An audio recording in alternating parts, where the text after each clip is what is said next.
ये सिर्फ सबसे बेसिक बॉक्सिंग टेक्निक दिखाता है। फिर भी ये इंजीनियर स्टूडेंट्स को अंदर तक हिला देता है। यहाँ तक कि इंस्ट्रक्टर को भी ठंडा पसीना आ जाता है। वे सब जानना चाहते हैं कि ये मुकाबला कौन जीतेगा। ये एक ऐसी फाइटिंग टेक्निक है जो उन्होंने पहले कभी नहीं देखी। क्या ये सच में वही डरपोक ज़ीक है जिसे मैं जानता हूँ? इससे पहले ज़ीक कॉन्टिनेंट का सबसे मजबूत नाइट था। एम्पायर के सबसे बड़े ड्रैगन स्लेइंग परिवार में पैदा होने के बावजूद उसमें हीलर प्रोफेशन जागृत हुआ, जिसका ड्रैगन स्लेइंग से कोई लेना देना नहीं था। और वो नाइट की अनोखी ऑरा का इस्तेमाल नहीं कर सकता था। आखिर में इस वजह से उसे परिवार से निकाल दिया गया। जिंदा रहने के लिए उसके पास लड़ते रहने के अलावा कोई चारा नहीं था, क्योंकि वो गहराई से समझता था कि कमज़ोरों की किस्मत में ही ताकतवरों से कुचला जाना लिखा होता है। यही दुनिया की सच्चाई है। बाद में इत्तेफाक से उसे एक लेजेंडरी प्राचीन अवशेष मिला और नतीजे में उसे एम्पायर से क्रूर अत्याचार सहना पड़ा। हालांकि आखिर में उसने अकेले ही अपने सभी दुश्मनों को मार डाला, पर वो इतना घायल हो गया कि मौत के दरवाजे पर आ पहुंचा। यहाँ तक कि शक्तिशाली हीलिंग आर्ट्स का भी कोई असर नहीं हुआ। इस पल वो धीरे से अपनी जेब से प्राचीन अवशेष निकालता है और फुसफुसाता है, मुझे माफ़ कर दो अलीशिया। अगले ही सेकंड प्राचीन अवशेष से सुनहरी रोशनी की तरंगें निकलती हैं। उसकी शक्तिशाली इच्छा प्राचीन शक्तियों को जगा रही थी। प्राचीन ड्रैगन सोल एक मजबूत इच्छा शक्ति वाले व्यक्ति की आत्मा पर खुद को अंकित कर लेगी और इमरजेंसी उपायों को शुरू कर देगी। क्या ज़ीक ट्रैकर इसके लिए सहमत है? पहले तो उसे ये सब बकवास लगता है, इसलिए वो बिना सोचे समझे हाँ कह देता है। फिर एक नोटिफिकेशन विंडो दिखाई देती है जो एक ऐसी शक्ति को एक्टिवेट कर रही है जिसे बदला नहीं जा सकता। जैसे ही काउंटडाउन खत्म होता है, अगले ही पल जब वो अपनी आंखें दोबारा खोलता है तो उसे पता चलता है कि वो अतीत में लौट आया है। लेकिन वो जल्दी ही सब कुछ स्वीकार कर लेता है। उसे साफ साफ याद है, ये ड्रैकर परिवार का ट्रेनिंग क्रेडल है। ड्रैगन स्लेयर ड्रैकर वो हीरो है जिसने 1000 साल पहले इंसानों और ड्रैगन्स के बीच हुए महायुद्ध के दौरान दुष्ट ड्रैगन बहामुत को मारा था और कॉन्टिनेंट को बचाया था। और ड्रैकर परिवार जो 3 सुपर परिवारों में से एक है, ड्रैगन स्लेयर ड्रैकर और ड्राकर के वंशजों द्वारा स्थापित किया गया था। इस वजह से ड्राकर के खून वाले हर किसी को ऑरा का आशीर्वाद मिल सकता है। वे ज्यादा आसानी से अपनी ऑरा को जगा सकते हैं और नाइट्स बन सकते हैं। लेकिन अकेले ज़ीक ही इसका अपवाद है। तभी उसके सामने एक नोटिफिकेशन विंडो दिखाई देती है। प्राचीन ड्रैगन सोल चुने हुए व्यक्ति की आत्मा के साथ पूरी तरह से मिल चुकी है। अगले ही पल उसकी आंखों के सामने अनगिनत विंडोज आ जाती हैं। ज़ीक ड्रैकर, क्लास, हीलर, टाइटल, जिसे प्राचीन ड्रैगन का आशीर्वाद मिला है। वो हैरान रह जाता है। ये एक जादुई छवि जैसा है जो पार देख सकती है। और क्लास और स्किल जैसे शब्द आज के समय में इस्तेमाल नहीं किए जाते। उसे अचानक अपने मास्टर की कही बात याद आती है कि प्राचीन लोग व्यक्तिगत क्षमताओं को अलग अलग क्लासेस में बांटते थे और क्लासेस से निकली टेक्निक्स को स्किल्स कहते थे। तो उसका हीलर प्रोफेशन हीलिंग स्किल्स का इस्तेमाल कर सकता है। उस समय उसके मास्टर ने उसे रोज़ाना ट्रेनिंग करवाई थी, ये दावा करते हुए कि हीलर्स को शारीरिक रूप से मजबूत होना चाहिए। खैर, अभी की स्थिति से वो अब एक हीलर है। अगले ही सेकंड उसके हाथों से एक शुद्ध सफ़ेद रोशनी निकलती है। तो ये सच है। अपने पिछले जीवन में वो 20 साल की उम्र में अपना ईथर खोलने के बाद एक हीलर बना था। अब वो अपनी आंखें बंद करता है और ध्यान लगाना शुरू करता है। बिल्कुल, उसका ईथर पहले ही खुल चुका है। हालांकि उसकी पहले ट्रेन की हुई बॉडी जा चुकी है, लेकिन वो अपने स्किल्स और यादों के साथ लौटा है, जिससे इस बार वो ज़्यादा फ़ायदेमंद स्थिति में है। इस सब का बेहतर इस्तेमाल करने के लिए उसे अपने हाथ में मौजूद पत्तों को समझने की ज़रूरत है। तभी ज़ीक का बटलर डकर धीरे से उसके सामने आता है। वो कहता है, क्या आप आज का ज़रूरी काम भूल गए हैं? छोटे मालिक, ज़ीक हमेशा से डेकर से डरता था। भले ही उसका दिमाग अब 32 साल का है, लेकिन उसकी हड्डियों में बसा डर मिटाया नहीं जा सकता। तभी प्रोफेशनल स्किल काम एक्टिवेट हो जाती है और उसकी घबराहट तुरंत गायब हो जाती है। ये अपने आप भी एक्टिवेट हो सकती है। उसी पल डेकर धीरे से बोलता है, छोटे मालिक, क्या आप मेरी बात सुन रहे हैं? ज़ीक ने जवाब दिया, बिल्कुल। तुम पेनिट्रेशन एवैल्यूएशन टेस्ट की बात कर रहे हो आए? ड्रेकर के खून वाले सभी बच्चों को 7 साल की उम्र में क्रेडल में प्रवेश करना होता है 5 साल के कठोर ट्रेनिंग के लिए। पैनक्रिएशन बिना नियमों के लड़ी जाने वाली लड़ाई है। इंस्ट्रक्टर्स पैनक्रिएशन और तलवारबाजी के मैचों के जरिए स्टूडेंट्स का मूल्यांकन करते हैं। इंस्ट्रक्टर्स अभ्यास के लिए विरोधियों का फैसला करते हैं, लेकिन आपसी सहमति से भी विरोधियों को चुना जा सकता है। क्योंकि कोई नियम नहीं होते, इसलिए चोट लगती थी और कभी कभी लोग मर भी जाते थे। लेकिन क्योंकि ये मूल्यांकन अकेडमी में प्रवेश तय करता है, बच्चों के पास अपना सब कुछ देने के अलावा कोई चारा नहीं होता। सीन बदलता है और इंस्ट्रक्टर पैन मारूख घोषणा करता है। आज पैनक्रेशन का दिन है। सब जानते हैं कि ये आखिरी मूल्यांकन है। अब तैयार हो जाओ। भीड़ आपस में फुसफुसाने लगती है। मुझे विश्वास नहीं हो रहा कि ज़ीक आने की हिम्मत कर पाया। क्या पिछले साल की मार काफ़ी नहीं थी? क्या वो सच में एक सीधा वंशज है? फिर एरन और गूटा पहला मुकाबला शुरू करते हैं। इंस्ट्रक्टर के इशारे पर एरन तुरंत एक किक मारता है और लड़ाई फौरन ख़त्म हो जाती है। बिना किसी डिफेंस के लड़ने से यही अंजाम होता है। बचपन में मैं मुकाबलों का सामना करते वक्त डर से कांप जाता था। ये कितना आसान लगता है। इस बीच ज़ीक को एहसास नहीं होता कि पास में कोई उसे बड़ी उत्सुकता से देख रहा है। थोड़ी देर बाद आखिरकार ज़ीक और रेवन के मुकाबले की बारी आती है। ज़ीक धीरे से कहता है, मुझे हैरानी नहीं है कि इस बार फिर तुम हो रेवन, लेकिन ये बिल्कुल अजीब नहीं है क्योंकि हर साल मेरा विरोधी वही रहा है। ज़ीक जानता है कि उनके बीच कोई ना कोई प्राइवेट समझौता ज़रूर हुआ होगा। ज़ीक सोचता है, कितना नीच आदमी है और वो सच में मेरा रिश्तेदार है। अपने पिछले जीवन में ड्रैकर परिवार के 4 सीधे वंशज शायद ही कभी मिलते थे, लेकिन दर्जन भर कजिन्स थे जो अक्सर ज़ीक को परेशान करते थे। अब रेवन कहता है, ज़ीक, पिछली बार इतनी बुरी तरह पिटने के बाद भी इस बार मुझे तुम्हारी हिम्मत की दाद देनी पड़ेगी। तुम में अभी भी यहाँ आने की हिम्मत है। ये सुनकर ज़ीक का कामिंग स्किल तुरंत एक्टिवेट हो जाता है और वो जल्दी से अपना संतुलन वापस पा लेता है। ज़ीक कहता है, अगर तुम मेरा मजाक उड़ा रहे हो कि मैं तुमसे कमज़ोर हूँ तो मैं तुम्हें छोड़ूंगा नहीं।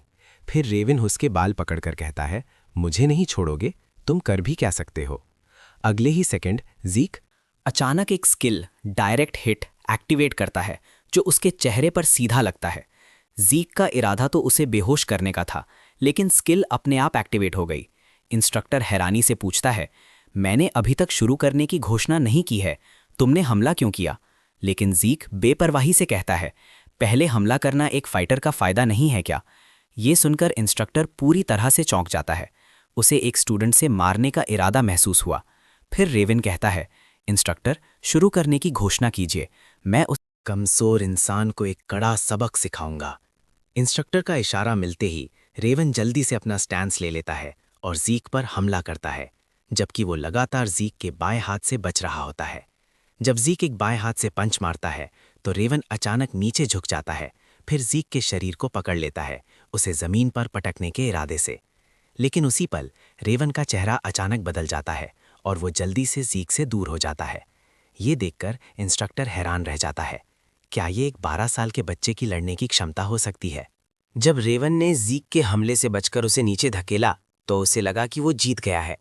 लेकिन अचानक ज़ीक ने तेजी से रेवन की थोड़ी पर हमला किया और उसकी पकड़ से छूट गया। भले ही उसका हमला नाकाम रहा, ज़ीक बेहद शांत रहा और सही ऑफेंसिव कदम उठाया। उसके पास ज़बरदस्त स्किल और फोकस है। क्या ये सच में वही ज़ीक ट्रेकर है जिसे सब जानते थे?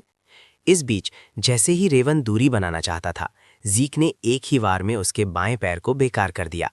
ये देखकर रेवन तुरंत उस पर अपना मुक्का घुमाता है। लेकिन अपने फोकस्ड सेंसिंग स्किल के एनहांसमेंट से ज़ीक तेजी से रेवन के हर हमले से बच जाता है। ऐसा लगता है कि ज़ीक को इथर को कंट्रोल करने की आदत हो गई है। चलो इसे खत्म करते हैं। अगले ही सेकंड ज़ीक अचानक एक शोल्डर थ्रो करता है और साथ ही अपना vital point strike skill activate करता है, जिससे रेवन की पसलियां तुरंत टूट जाती हैं। अब वो धीरे से कहता है, भले ही तुम्हारी सीखने की क्षमता कम हो, इस लेवल के प्रदर्शन से तुम्हें कुछ तो सीखना चाहिए, है ना? तुम अपने आप को समझते क्या हो जो मुझसे इस तरह बात कर रहे हो? तभी उसे कुछ याद आता है। वो कहता है, मुझे तुम सबके नाम याद हैं, इधर उधर मत देखो, अगर तुम्हें आपत्ति है तो नीचे आओ और मुझे चुनौती दो। ज़ीक की इस धमकी के बाद एक शख्स धीरे से खड़ा होता है। ज़ीक ट्रेकर, मैं तुम्हें अपने विरोधी के रूप में चुनौती देता हूं। बोलने वाला जेक एंड वॉल्टे है। तब ये मुकाबला थोड़ा बराबरी का होगा। ये सुनकर जेसन गुस्से से पड़ता है, क्या तुम मेरी बेइज्जती कर रहे हो? ज़ीक जवाब देता है, बिल्कुल, क्या ये साफ नहीं है? थोड़ी देर बाद इंस्ट्रक्टर मुकाबले के शुरू होने की घोषणा करता है। जब ज़ीक अपने सामने खड़े लड़के को देखता है तो वो गहरी सोच में पड़ जाता है। मर्सनरी किंग लियम अपने पिछले जीवन में जैकिन का सेवक था। लियम क्रेडल से ग्रेजुएट होने के बाद अकेडमी में दाखिल हुआ। क्योंकि उसका खूनी रिश्ता बहुत दूर का था, उसे शिक्षा प्रक्रिया के दौरान छोड़ दिया गया था। बाद में वो बालन नाम के एक छोटे से देश के नाइट ऑर्डर में शामिल हो गया। बैलन के नष्ट होने के बाद वो एक मर्सनरी बन गया। एक मर्सनरी के रूप में लंबे जीवन के बाद वो क्रिम्सन नाइट के स्टार तक पहुंचा और स्टोन मर्सनरी ग्रुप की स्थापना की और अंत में 3 प्रमुख मर्सनरी ग्रुप्स को एक करके मर्सनरी किंग बन गया।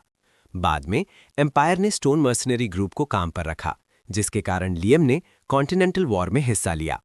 नॉर्थ और एम्पायर हमेशा से दुश्मन थे और ज़ीक एक नॉर्दर्नर होने के नाते उसका दुश्मन बन गया, लेकिन इस बार शायद अलग होगा। इस बीच जैकिन अचानक उस पर एक पंच मारता है, लेकिन ज़ीक उसे आसानी से रोक लेता है। ज़ीक कहता है, मैंने साफ साफ कहा था कि तुम दोनों एक साथ मुझ पर आओ, लेकिन जेसन उसे नज़रअंदाज कर देता है और एक किक मारता है। जल्द ही जैकिन के दाहिने पैर से एक तेज दर्द उसके दिल तक पहुंचता है। ज़ीक ने अपनी कोहनी का इस्तेमाल डिफेंस के लिए किया था, जबकि जैकिन का ध्यान भटका हुआ था। ज़ीक पहले ही उसके सामने पहुंच चुका था और एक पंच मारने का इशारा करता है। ये देखकर जेसन तुरंत अपने चेहरे को दोनों हाथों से बचाता है, लेकिन अगले ही पल ज़ीक अचानक उसके दाहिने पैर पर हमला कर देता है। ज़ीक कहता है, तुम एक झूठा हमला भी नहीं पहचान सकते, इसीलिए मैंने तुम दोनों को एक साथ आने को कहा था। सिर्फ तुमसे लड़ना बहुत बोरिंग है।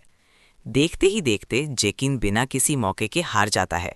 जैकिन चिल्लाता है, लियम, उसे मेरे लिए मार डालो। अगले ही पल लियम एक शक्तिशाली मारने वाली ऑरा के साथ धीरे धीरे ज़ीक के पास आता है। ज़ीक सोचता है, ये ऑरा, क्या ये सच में हमारी तरह 12 साल का है? ज़ीक जानता है कि अगर लियम ने पहल की तो उसे लियम की रिदम के हिसाब से चलना पड़ेगा, इसीलिए वो पहले हमला करता है। अगले ही पल अनगिनत परछाइयां अचानक लियम के आसपास दिखाई देती हैं। सभी हमला कर रही हैं। दर्शक पूरी तरह से चौंक जाते हैं। ये किस तरह की हमला करने की टेक्निक है? यहाँ तक कि इंस्ट्रक्टर भी हैरान दिखता है। ये सच में एक ऐसी टेक्निक है जो उन्होंने पहले कभी नहीं देखी। सेंट्रल कॉन्टिनेंट मुख्य रूप से तलवार टेक्निक्स पर ध्यान केंद्रित करता है, इसलिए नॉर्दर्न बॉक्सिंग टेक्निक्स बहुत कम देखी जाती हैं। इस बीच ज़ीक को अचानक एहसास होता है कि उसकी वर्तमान बॉडी अभी भी बहुत कमज़ोर है और लंबे समय तक हमले नहीं सह सकती। लेकिन उससे भी ज़्यादा लियम का राक्षस जैसा शरीर सबसे बड़ी समस्या है। वो शुरुआत से ही आराम से डिफेंस कर रहा है, फिर भी मर्सनरी किंग होने के नाते क्या उसे ज़्यादा ऑफेंसिव नहीं होना चाहिए? अब ज़ीक अपनी दाहिनी मुट्ठी को कसकर बंद कर लेता है। ज़ीक सोचता है, मेरी बॉडी वैसे भी अपनी सीमा तक पहुंच चुकी है, इसीलिए मैं अपनी सारी ताकत उसकी डिफेंस को तोड़ने में लगा दूंगा। अगले ही सेकंड ज़ीक एक बेहद शक्तिशाली पंच मारता है। ये देखकर लियम तुरंत अपना सर झुकाकर बच जाता है। ज़ीक हैरान है। लियम को ईथर नहीं दिखना चाहिए, उसका सेंस बेहद तेज था। तभी लियम अचानक ज़ीक का दाहिना हाथ पकड़ लेता है, फिर उसे ज़मीन पर पटकने की कोशिश करता है, लेकिन अगले ही सेकंड ज़ीक उसके हाथ से छूट जाता है। फिर अपने फोकस सेंसिंग स्किल का इस्तेमाल करके वो लियम के शरीर को अपने शरीर से लॉक कर लेता है। देखते ही देखते वो एक रियर नेकेड चोक पूरा कर लेता है। ज़ीक कहता है, हवा और खून का बहाव दिमाग तक रोक दो और तुम्हारे पास बचने का कोई रास्ता नहीं है, है ना? इस बीच लियम दीवानों की तरह ज़ीक पर मुक्के बरसा रहा है। सही है, अब ये सिर्फ इस बात पर निर्भर करता है कि कौन ज्यादा देर तक सह सकता है। फिर दोनों सहन शक्ति की लड़ाई में लग जाते हैं। ये देखकर दर्शक पूरी तरह से चौंक जाते हैं। यहाँ तक कि इंस्ट्रक्टर को भी ठंडा पसीना आ जाता है। वे सब जानना चाहते हैं कि ये मुकाबला कौन जीतेगा। थोड़ी देर बाद लड़ाई की आवाज़ें अचानक बंद हो जाती हैं। लियम बेहोश होकर गिर चुका था। अब दर्शकों में बैठा एक लड़का मुस्कुराता है और कहता है कि अब हुई ना बात, इस तरह से तुम्हें हराने में मज़ा आएगा। ज़ीक ड्रैगर। ज़ीक के मुकाबला जीतने के बाद बटलर उससे पूछता है, छोटे मालिक, मैंने सुना कि आप पैनक्रिएशन में बुरी तरह घायल हो गए थे। मुझे आपकी नब्ज चेक करने दीजिए। लेकिन ज़ीक पहले से ही उसका इरादा जानता है। वो ये कंफर्म करना चाहता है कि ज़ीक ने ऑरा जगाया है या नहीं। बिना किसी हिचकिचाहट के ज़ीक तुरंत अपना बायां हाथ आगे बढ़ा देता है। अगले ही सेकंड एक नीली ऊर्जा की लहर उसके शरीर में दाखिल होती है। ये देखकर ज़ीक पूरी तरह से हैरान रह जाता है। वो सच में एक ब्लू नाइट है। आमतौर पर जब ये चेक करते हैं कि किसी ने ऑरा जगाई है या नहीं, तो वे सिर्फ दांटियन की जांच करते हैं। लेकिन उसने मेरिडियंस के जरिए पूरे शरीर की जांच की। किसी दूसरे के शरीर में ऑरा डालना बेहद मुश्किल होता है। इसके लिए ऑरा पर सटीक नियंत्रण की ज़रूरत होती है। वो सच में एक ब्लू नाइट है। नाइट्स की भी अलग अलग रैंक्स होती हैं, जो लड़ाई की शक्ति और ऑरा नियंत्रण क्षमता के आधार पर कई स्तरों में बांटी जाती हैं। वाइट स्वॉर्ड्समैन उस स्टेज पर होते हैं जब वे तलवारबाजी सीख रहे होते हैं। आशीर्वाद समारोह से पहले क्रेडन में ज़्यादातर बच्चे वाइट स्वॉर्ड्समैन होते हैं। ऑरेंज स्वॉर्ड्समैन उस स्टेज पर होते हैं जहां डांटिंग खोलकर ट्रेनिंग की जाती है। ऑरा जगाने के बाद क्रेडल में स्टूडेंट्स आशीर्वाद मिलने के बाद ऑरेंज स्वॉर्ड्समैन बन जाते हैं, जो ऑरा को स्वतंत्र रूप से नियंत्रित कर सकते हैं। पर्पल नाइट्स उस स्टेज पर होते हैं जहां वे नाइट की उपाधि हासिल कर सकते हैं और अपनी तलवारों को ऑरा से शक्तिशाली बना सकते हैं।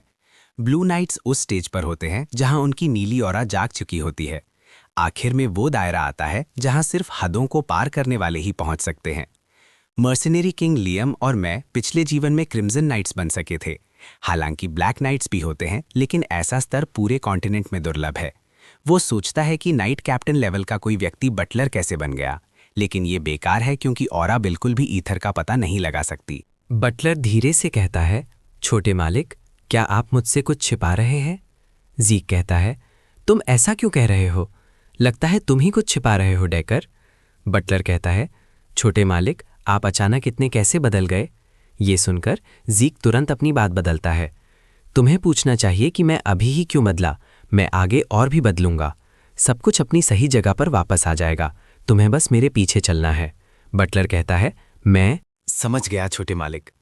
आपके कहे अनुसार मैंने ट्रेनिंग रूम तैयार कर दिया है। फिर ज़ीक ये सोचते हुए चला जाता है कि अगर बटलर मुझ पर नज़र रखने वाला कोई है तो मैं जानकारी निकालने के लिए उसे अपने करीब रखूंगा। लेकिन सवाल ये है कि वो किसकी तरफ है? शायद मेरे भाई बहनों में से किसी एक की तरफ। सीन बदलता है और ज़ीक अपने पर्सनल ट्रेनिंग रूम में पहुंचता है। फिर वो अपनी स्टेटस विंडो खोलता है। विंडो डिस्प्ले से पता चलता है कि कई स्किल्स नॉविस से प्रोफेशनल लेवल पर आगे बढ़ चुकी हैं। वो उलझन में है। क्या ये अपने आप एक्टिवेट होने वाली स्किल्स शुरुआत से ही थीं? क्या बाद में सीखी गई स्किल्स भी स्किल बार में दिखेंगी? लेकिन प्रोफेशनल स्किल्स और नॉर्मल स्किल्स में क्या फ़र्क है, जबकि दोनों एक ही तरह से एक्टिवेट होती हैं? और यहाँ ड्रैगन रेस स्किल्स भी हैं। इसे खोलने के लिए असल में 10 पॉइंट्स चाहिए। अचीवमेंट पॉइंट सिर्फ राक्षसों को मारकर ही मिल सकते हैं, जिसके लिए कम से कम पर्पल नाइट जितनी ताकत चाहिए। मैं अतीत में क्यों लौटा और ये सिस्टम क्या है? प्रोफेशनल स्किल्स को देखते हुए ये प्राचीन अवशेष से जुड़ा होना चाहिए। फिलहाल यहाँ अभी भी बहुत कम जानकारी है, लेकिन जब तक मैं और ताकतवर बन सकता हूं, मैं कुछ भी करने को तैयार हूं, चाहे वो सिस्टम हो या ड्रैकर परिवार। इस दुनिया में 2 शक्तियां हैं, नाइट्स की ऑरा और मेजिस का माना। नाइट्स दांतियान के जरिए ऑरा कंट्रोल करते हैं, मेजिस रिंग्स के जरिए माना कंट्रोल करते हैं, और ये दोनों शक्तियां एक दूसरे से टकराती हैं। ज़ीक का टैलेंट इतना खराब था कि उसके पास ना तो दांतियान था और ना ही मैजिक रिंग। बाद में जब परिवार ने उसे छोड़ दिया तो वो अपने मास्टर से मिला। उसके मास्टर ने उसे हीलर प्रोफेशन जगाने में मदद की और उसे ईथर का इस्तेमाल करना सिखाया। तो वो और उसके मास्टर इस दुनिया में अकेले लोग हैं जो ईथर शक्ति का इस्तेमाल कर सकते हैं। 2 घंटे की तलवार ट्रेनिंग के बाद ज़ीक का शरीर अपनी हद तक पहुंच चुका है, लेकिन हीलिंग क्षमताओं की मदद से उसका शरीर जल्दी ठीक हो जाता है। हालांकि वो दूसरों के सामने इस शक्ति का इस्तेमाल करने की हिम्मत नहीं करता, क्योंकि वे उसे एक राक्षस मानेंगे। क्योंकि उसकी स्टैमिना और घाव ठीक हो चुके हैं, अब ट्रेनिंग जारी रखने का वक्त आ गया है। सीन क्रेडल के पब्लिक डाइनिंग एरिया में बदलता है, जहां सब बातें कर रहे हैं कि ज़ीक पूरी तरह से एक अलग इंसान लगता है। क्या वो काला जादू इस्तेमाल कर रहा है? हालांकि ज़ीक ने पैंक्रिएशन में बहुत खतरनाक तरीके से बर्ताव किया, पर वो जीत बिल्कुल नहीं सकता। वो लड़का बहुत कमज़ोर है, वो एक तलवार तक नहीं उठा सकता। उसके पास जीतने का क्या मौका है? ये देखकर जिन 2 लोगों को ज़ीक ने सबक सिखाया था वो कहते हैं कि उसने एक नई तलवार बनवाई थी, क्योंकि पुरानी वाली बहुत भारी थी। मुझे विश्वास नहीं होता कि मैं ऐसे नीच इंसान से हार गया। उसने ज़रूर मुझे किस्मत के सहारे हराया होगा। तभी रीना धीरे से बोलती है, तुम्हें लगता है ये सिर्फ किस्मत थी? अगर तुम सच में ऐसा सोचते हो तो तुम्हें ड्रैकर नाइट्स बनने का कोई हक नहीं है। वक्त तेजी से आगे बढ़ता है और तलवारबाजी के मुकाबले का दिन आ जाता है। इस मैच में असली तलवारें इस्तेमाल होती हैं, इसीलिए हर साल तलवारबाजी के मुकाबले में लोग मरते हैं। ये मुकाबला स्टूडेंट्स के बीच का फ़र्क दिखाता है। साल के आखिरी मूल्यांकन के 1 महीने बाद ड्राकर ऑरा अवेकनिंग आशीर्वाद समारोह आयोजित किया जाएगा। अब ज़ीक एक भारी तलवार पकड़े धीरे धीरे स्टेज पर आता है। उसकी विरोधी रीना है। रीना कहती है, मैं तुम्हें अपना विरोधी चुनती हूँ। ज़ीक खुशी से उस चुनौती मंजूर कर लेता है। अब रीना को अचानक एहसास होता है कि ज़ीक उतना सीधा नहीं है। क्या ऐसा हो सकता है कि क्योंकि उसका शरीर बड़ा हो गया है, उसकी ऑरा भी मजबूत हो गई है? लेकिन वो जल्दी ही शांत हो जाती है, ये सोचकर मैं उसे वैसे ही निपटूंगी जैसे पहले निपटी थी। अब ज़ीक के पसीने छूटने लगते हैं। शाइनिंग नाइट के साथ मुकाबला करना अभी भी घबराहट पैदा करने वाला है। रीना कॉन्टिनेंट के सबसे एक्टिव 5 स्टार नाइट्स में से एक है। उसने आशीर्वाद समारोह से पहले ही अपनी ऑरा जगा ली थी और उसे कई पीढ़ियों में एक बार पैदा होने वाली जीनियस कहा जाता है। हालांकि इस समय तक उसे अपनी ऑरा जगाए और एक मजबूत नींव बनाए हुए कई साल हो चुके हैं। वो क्रेडल में ऑरा का बिल्कुल भी इस्तेमाल नहीं करती। तभी इंस्ट्रक्टर के इशारे के साथ रीना सीधा ज़ीक पर एक थ्रस्ट हमला करती है। ज़ीक तुरंत उससे दूरी बना लेता है, लेकिन पलक झपकते ही रीना पहले ही उसके पीछे आ चुकी है और फिर एक जोर का तलवार का वार करती है, जिससे ज़ीक तुरंत दर्जनों मीटर दूर जा गिरता है। मुझे ऐसी उम्मीद नहीं थी कि वो इतनी शक्तिशाली होगी। इस बीच भीड़ चिल्लाती है, रीना, खेलना बंद करो, जल्दी से उसे मार डालो। हालांकि एक नौजवान ठंडी सांस लेता है और कहता है, क्या तुम्हारी नज़रों में रीना सिर्फ उसके साथ खेल रही है? हालांकि उसे खुद भी सब कुछ साफ साफ नहीं दिख रहा। रीना लगातार कमजोरी ढूंढने की कोशिश कर रही थी, लेकिन जब भी वो किसी कमजोर जगह पर हमला करती, ज़ीक हमेशा उसे रोक लेता है। ऐसा लगता है जैसे ज़ीक जानबूझकर रीना के सामने अपनी कमजोरी दिखा रहा हो। ये लगभग एक जोरदार आवाज के साथ तलवार ट्रेनिंग गाइडेंस सेशन जैसा लग रहा है। अगले ही सेकंड दोनों पक्ष एक दूसरे से दूरी बना लेते हैं। अब रीना की थोड़ी सांस फूल चुकी है। तो ये है शाइनिंग नाइट की ताकत। सच में वो बेसिक तलवार टेक्निक्स को लेकर बहुत ध्यान देती है, इसीलिए वो उन्हीं दायरों में बंधी हुई है। मुझे देखने दो कि क्या मैं उसके इन दायरों को तोड़ सकता हूं। अगले ही सेकंड ज़ीक तुरंत अपना शरीर नीचे कर लेता है। रीना समझ जाती है कि वो अचानक दूरी कम करना चाहता है, लेकिन उसे अपनी स्पीड पर पूरा विश्वास है। जैसे ही वो ये सोचती है, ज़ीक पहले ही उसके सामने आ चुका होता है और अपनी भारी तलवार नीचे घुमाता है। ये देखकर रीना तुरंत साइड में हटकर बच जाती है। रीना सोचती है, जब तक मैं दूरी बनाए रखूंगी, मैं अभी भी रिएक्ट कर सकती हूँ। तभी ज़ीक जमीन से पत्थर के टुकड़े उठाता है और उस पर हमला करता है। बिना किसी तैयारी के वो टुकड़े रीना के चेहरे पर लगते हैं, जिससे रीना दंग रह जाती है। ज़ीक पहले ही उसके सामने आ चुका है, फिर वो भारी तलवार रीना की गर्दन की तरफ घुमाता है। इस नाजुक पल में रीना ऑरा का इस्तेमाल करके ज़ीक की भारी तलवार को उसके हाथ से गिरा देती है। जब भारी तलवार जमीन पर गिरती है तो सभी दर्शक बहुत खुश हो जाते हैं। ज़ीक हार गया। रीना कमाल की है और उसने तो ऑरा का इस्तेमाल तक नहीं किया। लेकिन इंस्ट्रक्टर का चेहरा बहुत सख्त है। ये सही नहीं है। हालांकि स्टूडेंट्स ने शायद ध्यान ना दिया हो। जिस पल ज़ीक का हमला रीना से टकराया, उसने थोड़ी सी लगभग ना दिखने वाली ऑरा का इस्तेमाल किया था। रीना ने अकेडमी में आने से पहले ऑरा का इस्तेमाल ना करने की कसम खाई थी। क्या वो अब अपनी बात से पलट गई है? तभी ज़ीक उसके पास आता है। ज़ीक रीना की गर्दन पर एक मुक्का मारता है। फिर रीना अपनी गर्दन पकड़कर जमीन पर घुटनों के बैल बैठ जाती है। ये देखकर भीड़ नाराजगी जताती है। ये एक तलवारबाजी का मुकाबला है। हम ज़ीक को इस तरह के घटिया तरीके इस्तेमाल करते हुए नहीं मान सकते। एक नाइट के रूप में अपनी तलवार खोना शर्म की बात है। जीतने वाली रीना होनी चाहिए। लेकिन ज़ीक इस बात को बिल्कुल घास नहीं डालता। क्या सिर्फ जीतना ही काफ़ी नहीं है? अब ज़ीक धीरे से रीना से कहता है, क्या तुम आगे लड़ना चाहती हो? रीना कहती है, मैं हारी नहीं हूँ, मैंने बस ध्यान भटका लिया था और तुम्हें एक मौका दे दिया। लेकिन उसे जल्दी ही एहसास होता है कि अगर उसके हाथ में एक छोटी तलवार होती तो वो पहले ही मर चुकी होती।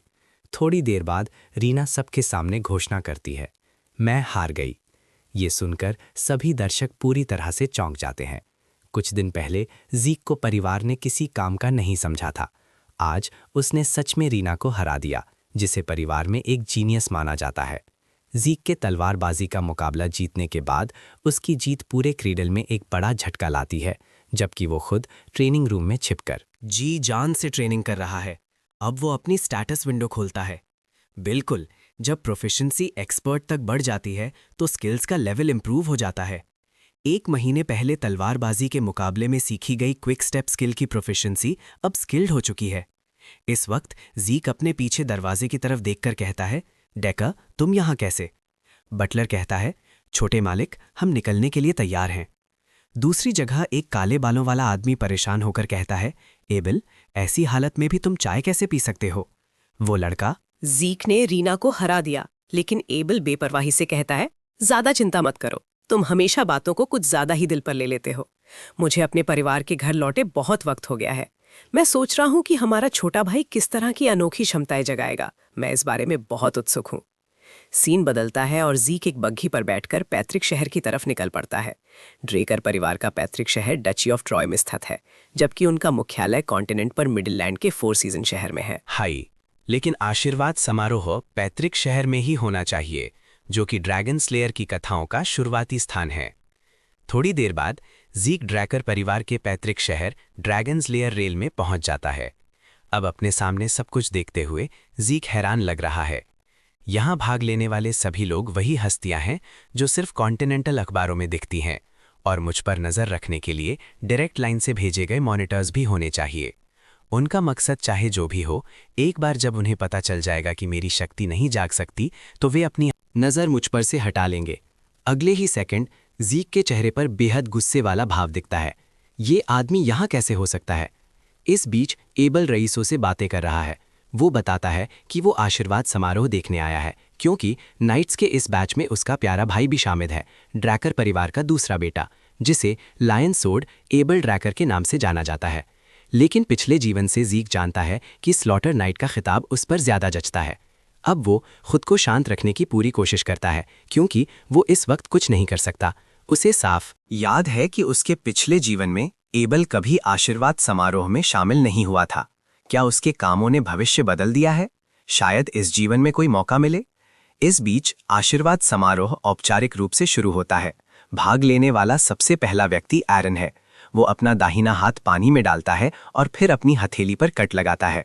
अगले ही सेकंड एक नीली ऊर्जा तुरंत उसे घेर लेती है और फिर उसके दांत्यन में जमा हो जाती है। ड्रेकर के सभी परिवार वालों को अपना दांत्यन खोलने और 12 साल की उम्र में ऑरा जगाने के लिए आशीर्वाद समारोह से गुजरना पड़ता है जब वे ग्रेजुएट होते हैं। क्रेडल से अगला नंबर रीना का है। कुछ दुर्लभ मामलों में खास स्थितियां पैदा होती हैं, जिसमें ऑरा जगाने के साथ साथ ड्रैगन स्लेयर की खासियत हिंडर माना भी जागृत हो जाती है। तभी माना लैंप अचानक लाल रंग में चमकने लगता है। ये देखकर दर्शक सब बहुत उत्सुक हो जाते हैं, क्योंकि ये एक प्योर ब्लड अवेकनिंग है जो क्रिम्सन नाइट या यहाँ तक कि ब्लैक नाइट लेवल तक पहुँच सकती है। फिर इंस्ट्रक्टर उन्हें ग्लव्स लाने का इशारा करता है। हिंडर माना खासियत के कारण कोई भी परिवार के खास तौर पर बनाए गए ग्लव्स के बिना आमतौर पर नहीं जी सकता। खुद को प्योर ब्लड साबित करने के बाद वो अब ड्रेकर नाम का इस्तेमाल कर सकती है और परिवार के विभिन्न विशेष अधिकार प्राप्त कर सकती है। तभी जीक धीरे धीरे अवेकनिंग समारोह के मंच पर खड़ा होता है। अब सभी दर्शक बहुत खुश महसूस करते हैं। उसने रीना को हराया, वो पक्का प्योर ब्लड अवेकनिंग वाला होगा। लेकिन जीक अपने सामने सब कुछ घूर कर देखता है और सोच में डूब जाता है। मैंने कभी नहीं सोचा था कि मैं इस मनहूस ब्रॉन्ज स्टैचू के सामने दोबारा खड़ा होऊंगा। अपने पिछले जीवन में उसने दांत पीसकर क्रेडल में गुजारा किया था, सिर्फ ड्रेकर परिवार में पहला अवेकनिंग फेलियर बनने के लिए। लेकिन इस बार सब अलग होगा। सिर्फ वो हील नहीं कर सकता, बल्कि वो ईथर को भी कंट्रोल कर सकता है। और सबसे जरूरी बात, वो अपनी खुद की इच्छा शक्ति से खड़ा हुआ है। तो इस बार मेहरबानी कर मनहूस ब्रॉन्ज स्टैचू। लेकिन ब्रॉन्ज स्टैचू कोई रिएक्शन नहीं दिखाता। ये देखकर सभी दर्शक पूरी तरह से चौंक जाते हैं। यहाँ तक कि एबल का चेहरा भी गंभीर हो जाता है। ऐसा पहले कभी नहीं हुआ। तो ऐसी बात है, मुझे कभी उससे कोई उम्मीद नहीं रखनी चाहिए थी। ये सब उस शख्स की गलती है जिसने मुझे बेकार की उम्मीद लगाने पर मजबूर किया। भीड़ चौंक गई है। जागने की कोई संभावना नहीं है। एक सीधे वंशज के साथ ऐसा कैसे हो सकता है? वो सच में परिवार के लिए कलंक है। तभी जीक के सामने एक नोटिफिकेशन विंडो दिखाई देती है। वेरिफिकेशन डिवाइस में सही प्रोफेशन की जानकारी ना होने की वजह से प्रोसेसिंग के दौरान सिस्टम एरर से जानकारी में देरी हुई। जानकारी का इनपुट अब पूरा हो गया है। डिवाइस यूजर की क्षमता को हीलिंग के रूप में वेरीफाई करता है। प्रोफेशन ओपनिंग पक्की हो गई है। अगले ही सेकंड एक लाल रोशनी तुरंत ब्रॉन्ज स्टैचू को घेर लेती है। ये देखकर दर्शक सभी पूरी तरह से हैरान रह जाते हैं। ये तो सच में लाल रोशनी है। ये एक प्योर ब्लड अवेकनिंग ही होगी। ज़ीक सिर्फ सबसे बेसिक बचाव की मुद्रा बनाता है, लेकिन इसे AWL बेहद हैरान और उत्सुक हो जाता है। AWL सोचता है कि ज़ीक ने अपना बचाव करना क्यों चुना, जबकि वो आसानी से पलटवार कर सकता था। इसके अलावा AWL महसूस करता है कि ज़ीक अपनी कुछ ताकत छिपा रहा है। उसकी शक्ति उससे कहीं ज़्यादा है, जिसका सब अंदाज़ा लगा सकते हैं। AWL के एक ही तलवार से ज़ीक और रीना दोनों को हराने के ठीक बाद अचानक ड्यूक की आवाज़ गूंजती है। ओह, तुमने सच में किसी दूसरे के शिष्यों को बुरी तरह पीट दिया। ड्यूक चलकर आते हैं और कहते हैं, विन। Night, hello. तुम हमेशा की तरह ही रूखे लगते हो। वैसे इस प्रैक्टिस मैच के बाद मेरे शिष्य के बारे में तुम्हारा क्या ख्याल है? ये सुनकर अलियल तुरंत जवाब नहीं देता, बल्कि गहरी सोच में पड़ जाता है। उसने विरोध क्यों नहीं किया? क्या उसका मकसद जीतना नहीं, बल्कि ग्रेड स्किप करना था? ज़ीक ने अपनी आधी ताकत छिपा कर रखी। क्या वो अपनी पूरी ताकत नहीं दिखाना चाहता था? इस पल अलियल धीरे से बोलता है, ज़ीक ड्रेकर, उसकी ताकत उस दायरे से कहीं आगे है जिसका मैं मूल्यांकन कर सकूं। सीन बदलता है, जहां प्रिंसिपल ज़ीक और रीना का ग्रेड मंजूर कर रहा है। एडवांस करने की मौजूद किसी भी टीचर को कोई ऐतराज़ नहीं है, इसीलिए ज़ीक और रीना को क्रमशः 5वीं और तीसरी ग्रेड दी जाती है। उसके बाद मुसीबतों को कम करने के लिए ज़ीक जितना हो सके लोकी रहता है और अपनी क्षमताओं को छिपाता है। क्योंकि ड्यूक ने उसे हवा की टेक्निक सिखाई थी, इसीलिए ऑनरे ने ज़ीक की जगह ले ली, जबकि उसने पेनन के साथ दोस्ती बनाए रखी। हालांकि बाद में पेनन को Del Royal Magic Research Institute ने चुन लिया और उसने एकेडमी छोड़ दी, जिससे उनका रिश्ता धीरे धीरे दूर हो गया। ध्यान देने वाली बात यह है कि उसके बाद उसने कभी दूसरे ताकतवर परिवारों से कोई मतलब नहीं रखा। दिलचस्प बात यह है कि AWL हर क्वार्टर में ज़ीक को ढूंढ लेता था, एक प्रैक्टिस मैच की दरख्वास्त लेकर। फिर जैसे उसे कुछ समझ आ गया हो, उसने ट्रेनिंग पर ध्यान लगाने के लिए छुट्टी की अर्जी दी। 2 साल तेजी से गुजर गए। अब ज़ीक ने अकेडमी से सफलतापूर्वक ग्रेजुएशन कर ली है। डेकर उत्साह से कहता है, वालहाला का सबसे छोटा स्टूडेंट, परिवार के मुखिया को आप पर गर्व होगा। आखिरकार प्रिंसिपल का खुद सिफारिश पत्र लिखना आम बात नहीं है। पाल, ज़ीक डेकर से कहता है, इनरोलमेंट समारोह में अभी 3 महीने बाकी हैं, है ना डेकर? तुम्हें पहले एटलस लौट जाना चाहिए। मैं अकेले शांति से आराम करना चाहता हूँ। मैं नहीं चाहता कि कोई मुझे परेशान करे। क्या तुम समझे? बिल्कुल, डेकर तुरंत मान जाता है। कऊ के खंडहर विशाल पहाड़ों में हैं और ज़ीक आराम करने के बहाने आर्गस किंगडम एडवेंचर गिल्ड के जरिए वहाँ की खोजबीन करने का प्लान बनाता है। सावधानी बरतते हुए ज़ीक किसी भी शक वाले व्यक्ति को अपने मकसद के बारे में बताने का इरादा नहीं रखता। अब लियम धीरे से ज़ीक के सामने घुटने टेकता है और कहता है, लॉर्ड ज़ीक ड्राकर, नमस्ते। ज़ीक घूमता है और कहता है, लियम, क्या मैंने तुम्हें नहीं बताया था? इससे मुझ पर बहुत दबाव पड़ता है। लियम कहता है, छोटे मालिक, अब मैं चलता हूँ। ज़ीक कहता है, बहाला स्कूल का मामला संभालने के लिए ब्लैक कार्ड का इस्तेमाल किया। इस पल लियम उत्सुकता से पूछता है, क्या आपने मुझे किसी काम से यहाँ बुलाया था? ज़ीक कहता है, बिल्कुल, मैंने सुना है तुम इस बार स्पेशल क्लास में आए हो। तुम्हारे मालिक होने के नाते मैं खड़ा होकर सिर्फ देख तो नहीं सकता। सेमेस्टर इवैल्यूएशन के प्रेडिक्शन सवालों से लेकर ट्रेनिंग गाइड्स तक मैंने तुम्हारी एग्जाम्स के लिए ज़रूरी हर चीज़ जमा कर ली है। फैब्युलर के ब्रीदिंग ब्लैकस्मिथ की दुकान पर जाओ और उन्हें ये दो, वे तुम्हें सामान दे देंगे। और हाँ, अब तुम 4th ईयर स्टूडेंट हो, इसीलिए मैंने ब्लैकस्मिथ को तुम्हारे मुताबिक एक तलवार बनाने का आदेश दिया है। लियम, मुझे लगता है कि तुम ज़रूर मेरे साथ कदम मिलाकर चल सकते हो। ऐसे ही आगे बढ़ते रहो, मुझे विश्वास है तुम मुझे निराश नहीं करोगे। ये सुनकर लियम बहुत भावुक हो जाता है और उसकी आंखों में आंसू भर आते हैं और वो दृढ़ता से कहता है, मैं कड़ी मेहनत करूंगा और आपकी उम्मीदों पर खरा उतरूंगा, मेरे मालिक। ज़ीक कहता है, बहुत खूब, मुझे तुम्हारे बेहतर प्रदर्शन का इंतजार रहेगा। कॉन्टिनेंट के सबसे उत्तरी छोर पर स्थित आर्गस किंगडम, डेल्प, बिया और अलांगिया के साथ कॉन्टिनेंट के 4 महान राज्यों के रूप में जाने जाते हैं। विशाल पहाड़, जादुई जानवरों और कॉन्टिनेंट को जोड़ने वाली सीमा है, जिसकी पूरी पहाड़ी श्रृंखला में छोटे बड़े डंजन्स हैं। इसलिए पैसा कमाने की चाह रखने वाले एडवेंचरर्स विशाल पहाड़ों की तरफ भागते हैं। आर्गस के पहले राजा ने एडवेंचरर्स और डंजन्स को जोड़ा ताकि कई तरह की सेवाएं दी जा सकें, जिससे ये देश की मुख्य इंडस्ट्री बन गई। शाही परिवार की मदद से विशाल पहाड़ों को सैकड़ों इलाकों में बांटा गया। आने जाने के रास्ते और आउटपोस्ट मैनेजमेंट बनाए गए। यही आर्गस एडवेंचरर गिल्ड की शुरुआत है, जो पूरे कॉन्टिनेंट में फैल गई। अब ज़ीक सहूलियत के लिए ज़ीक माई की पहचान का इस्तेमाल करके एक एडवेंचरर के रूप में खुद को रजिस्टर करता है। वो अपना भेस बदलता है। आखिरकार ड्रेकर एक बड़ा परिवार है। ड्रेकर की पहचान के साथ इधर उधर घूमना सबकी नज़रों में आ जाएगा। अब मुझे खजानों की खोज शुरू करने दो। थोड़ी देर बाद ज़ीक विशाल पहाड़ों की तरफ जाने वाली एक बग्घी पर बैठता है। इस भरी भीड़ वाले सीज़न में सीट मिलना ही बहुत किस्मत की बात है। तभी उसके बगल से एक आवाज़ आती है। नमस्ते भाई, क्या तुम भी एक एडवेंचरर हो? तुम बहुत घबराए हुए लग रहे हो। क्या ये तुम्हारी पहली बार किसी डंजन में जाने की शुरुआत है? फिर एक सुनहरे बालों वाला आदमी धीरे से ज़ीक के पास आता है और कहता है, सुरक्षा के लिए क्यों ना हम एक साथ डंजन में चलें? दिखावे के बावजूद हम सब अनुभवी हैं। हाल ही के डंजन्स खतरनाक हैं और अकेले जाने से तुम राक्षसों का खाना बन सकते हो। ज़ीक पहले ही उनके इरादों को भांप चुका है। नए एडवेंचरर्स को चारे के रूप में इस्तेमाल करके राक्षसों को आकर्षित करने या उन्हें गुलाम व्यापारियों को बेचने का ये एक आम तरीका है। इसलिए ज़ीक उन्हें नज़रअंदाज करता है, अनजान बनने का नाटक करता है, फिर उन्हें चुप रहने का इशारा करता है।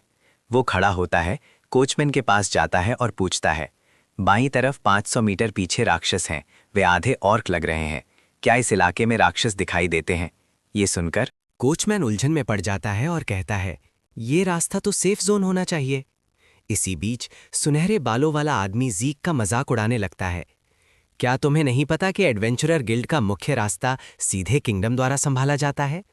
राक्षसों को तो भूल ही जाओ, यहां तक कि जंगली जानवर भी इस इलाके में नहीं आ सकते। ज़ीक कहता है, अगर कोई राक्षस नहीं है तो तुम्हारे पीछे वो क्या है? अगले ही पल एक आधा ओक तुरंत एक ही वार में बग्घी को नष्ट कर देता है। देखते ही देखते हर तरफ अफरा तफरी मच जाती है। सेफ जोन में आधे ओक्स दिखाई दे रहे हैं। क्या आउटपोस्ट ने अपना काम करना बंद कर दिया है? जैसा मैंने सोचा था, ये मामला बहुत पेचीदा हो गया है। क्या आर्गस के सैनिकों पर भी हमला हुआ था? हालांकि इतने सारे सैनिकों के होते हुए उन्हें आम राक्षसों से निपट लेना चाहिए था। तभी ज़ीक का ध्यान सैनिकों के घावों पर जाता है। उनके शरीर के घावों से साफ पता चल रहा है कि ये राक्षसों का काम नहीं था, ये इंसानों का काम था। क्योंकि अगर राक्षसों ने हमला किया होता तो घाव इतने साफ नहीं होते। इसके अलावा इन सैनिकों के विरोध के लगभग कोई निशान नहीं है। उन्हें एक ही बार में मार दिया गया था। हालांकि अफसोस की बात है, यहाँ रुकने से सिर्फ गलतफहमियां ही पैदा होंगी। अब सबसे ज़रूरी काम सबसे पहले किलू खंडाहरों को ढूंढना है। थोड़ी देर बाद ज़ीक बर्बेरियंस के इलाके में पहुंचता है। मिनी मैप के अनुसार वो किलू खंडाहरों के आसपास पहुंच चुका है।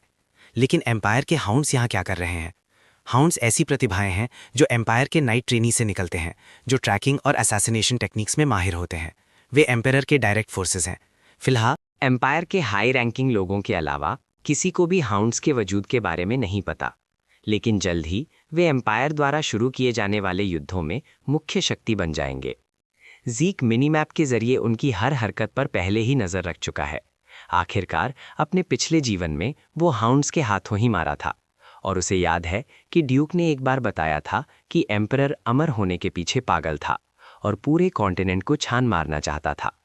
ज़ीक के दोबारा जन्म लेने से पहले ही एम्परर प्राचीन अवशेषों की तलाश में पागल था। कॉन्टिनेंट को एक करने की महत्वाकांक्षा के तहत उसने अमर होने का बेतुका सपना पाल लिया। क्या एम्पायर ने पहले ही किलू खंडारों का पता लगा लिया है? फिर ज़ीक तुरंत अपनी जगह से गायब हो जाता है, ये सोचते हुए कि इसकी पुष्टि कर लेना बेहतर है। इस पल एक हाउंड एक सिग्नल छोड़ने ही वाला होता है, लेकिन अगले ही पल ज़ीक वहीं पर उसका दाहिना हाथ काट देता है। हाउंड ने एक पीला सिग्नल फ्लेयर निकाला जो इमरजेंसी का इशारा था। ज़ीक कहता है, तो तुम ही लीडर हो, लेकिन तुम सिर्फ 3 हो। क्या तुम बाहरी सुरक्षा ग्रुप हो? मुझे याद है कि एक ग्रुप में 12 लोग होने चाहिए, है ना? इस वक्त वो अब भी ज़ीक से सवाल पूछना चाहता है कि उसे किसने भेजा है, लेकिन ज़ीक कुछ नहीं कहता, बस वहीं उसका सिर काट देता है और कहता है, क्या तुम हालात नहीं समझ रहे हो? मैं सवाल पूछ रहा हूं, सोच कर देखो। जो पहले मेरे सवालों का जवाब देगा वो बिना किसी तकलीफ के जल्दी मर सकता है। सीन बदलता है। ज़ीक उनके टेम्पररी बेस पर पहुंचता है तो वे यही लोग थे जिन्होंने आउटपोस्ट का ये हाल किया। वे किंगडम के सैनिकों पर हमला करने की हिम्मत करते हैं। क्या वे सच में किलू खंडाहरों को ढूंढ रहे हैं? ज़ीक सोचता है, खैर मुझे चलकर देखना चाहिए। दूसरी तरफ हाउंड्स थके हुए लग रहे हैं उन्होंने कभी आशा नहीं की थी कि बारबेरियंस के इलाके में घुसेंगे और एंट्रीज पोस्ट करनी पड़ेंगी। अगले ही पल 2 हाउंड्स को ज़ीक गोली मार देता है।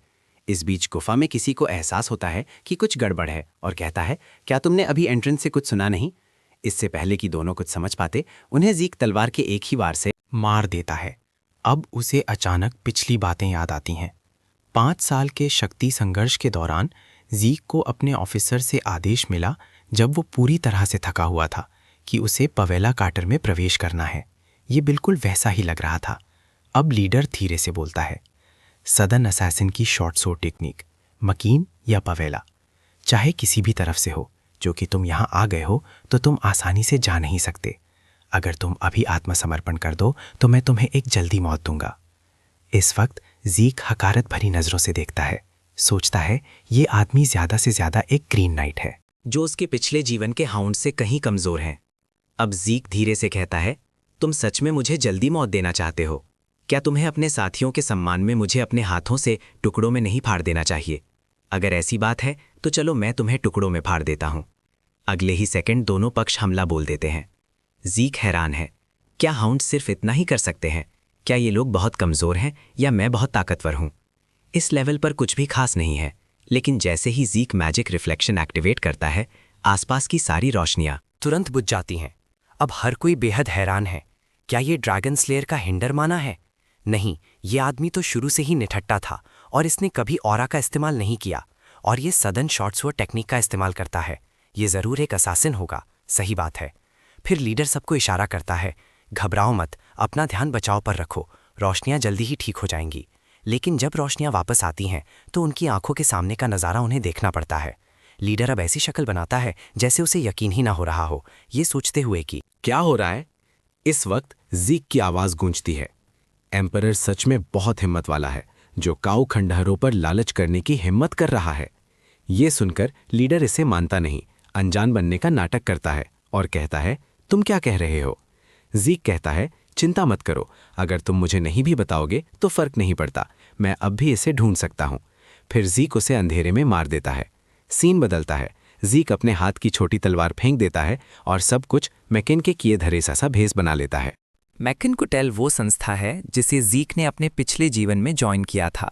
ये एक बहुत बड़ी संस्था थी जो सोने के लिए कुछ भी करने को तैयार थी। गृह युद्ध के कारण दक्षिणी कॉन्टिनेंट के कुस्को किंगडम के पतन के बाद मैकिन और पावीला ने इस कानूनहीन इलाके पर कब्जा कर लिया था। हालांकि वो ड्रैगन रे स्किल्स के साथ अपनी पहचान छिपा सकता था। सदन शॉर्ट स्वॉर्ड टेक्निक का इस्तेमाल करना और निक मैकिन की चेतावनी छोड़ना ज़्यादा सुरक्षित होगा। एम्पायर ज़रूर सोचेगा कि यह सदन का रूटले का काम था। अगर इसके कारण एम्पायर MC केन से निपटने के लिए कोई कदम उठाता है तो ये ज़ीक के लिए खुशखबरी होगी। अगर मिली हुई चिट्ठियों में लिखी बातें सच हैं तो एम्परर उससे भी ज़्यादा पागल है जितना ज़ीक ने सोचा था। एम्परर का आदेश प्राचीन खंडहर ढूंढना है। ज़ीक के लिए हैरानी की बात यह है कि साथ में लगे बैटल मैप्स में ना सिर्फ मध्य कॉन्टिनेंट शामिल है, बल्कि सीज़फायर वाले ईस्टर्न कॉन्टिनेंट और अनजान डार्क सी को भी पहले ही प्लान कर लिया गया है।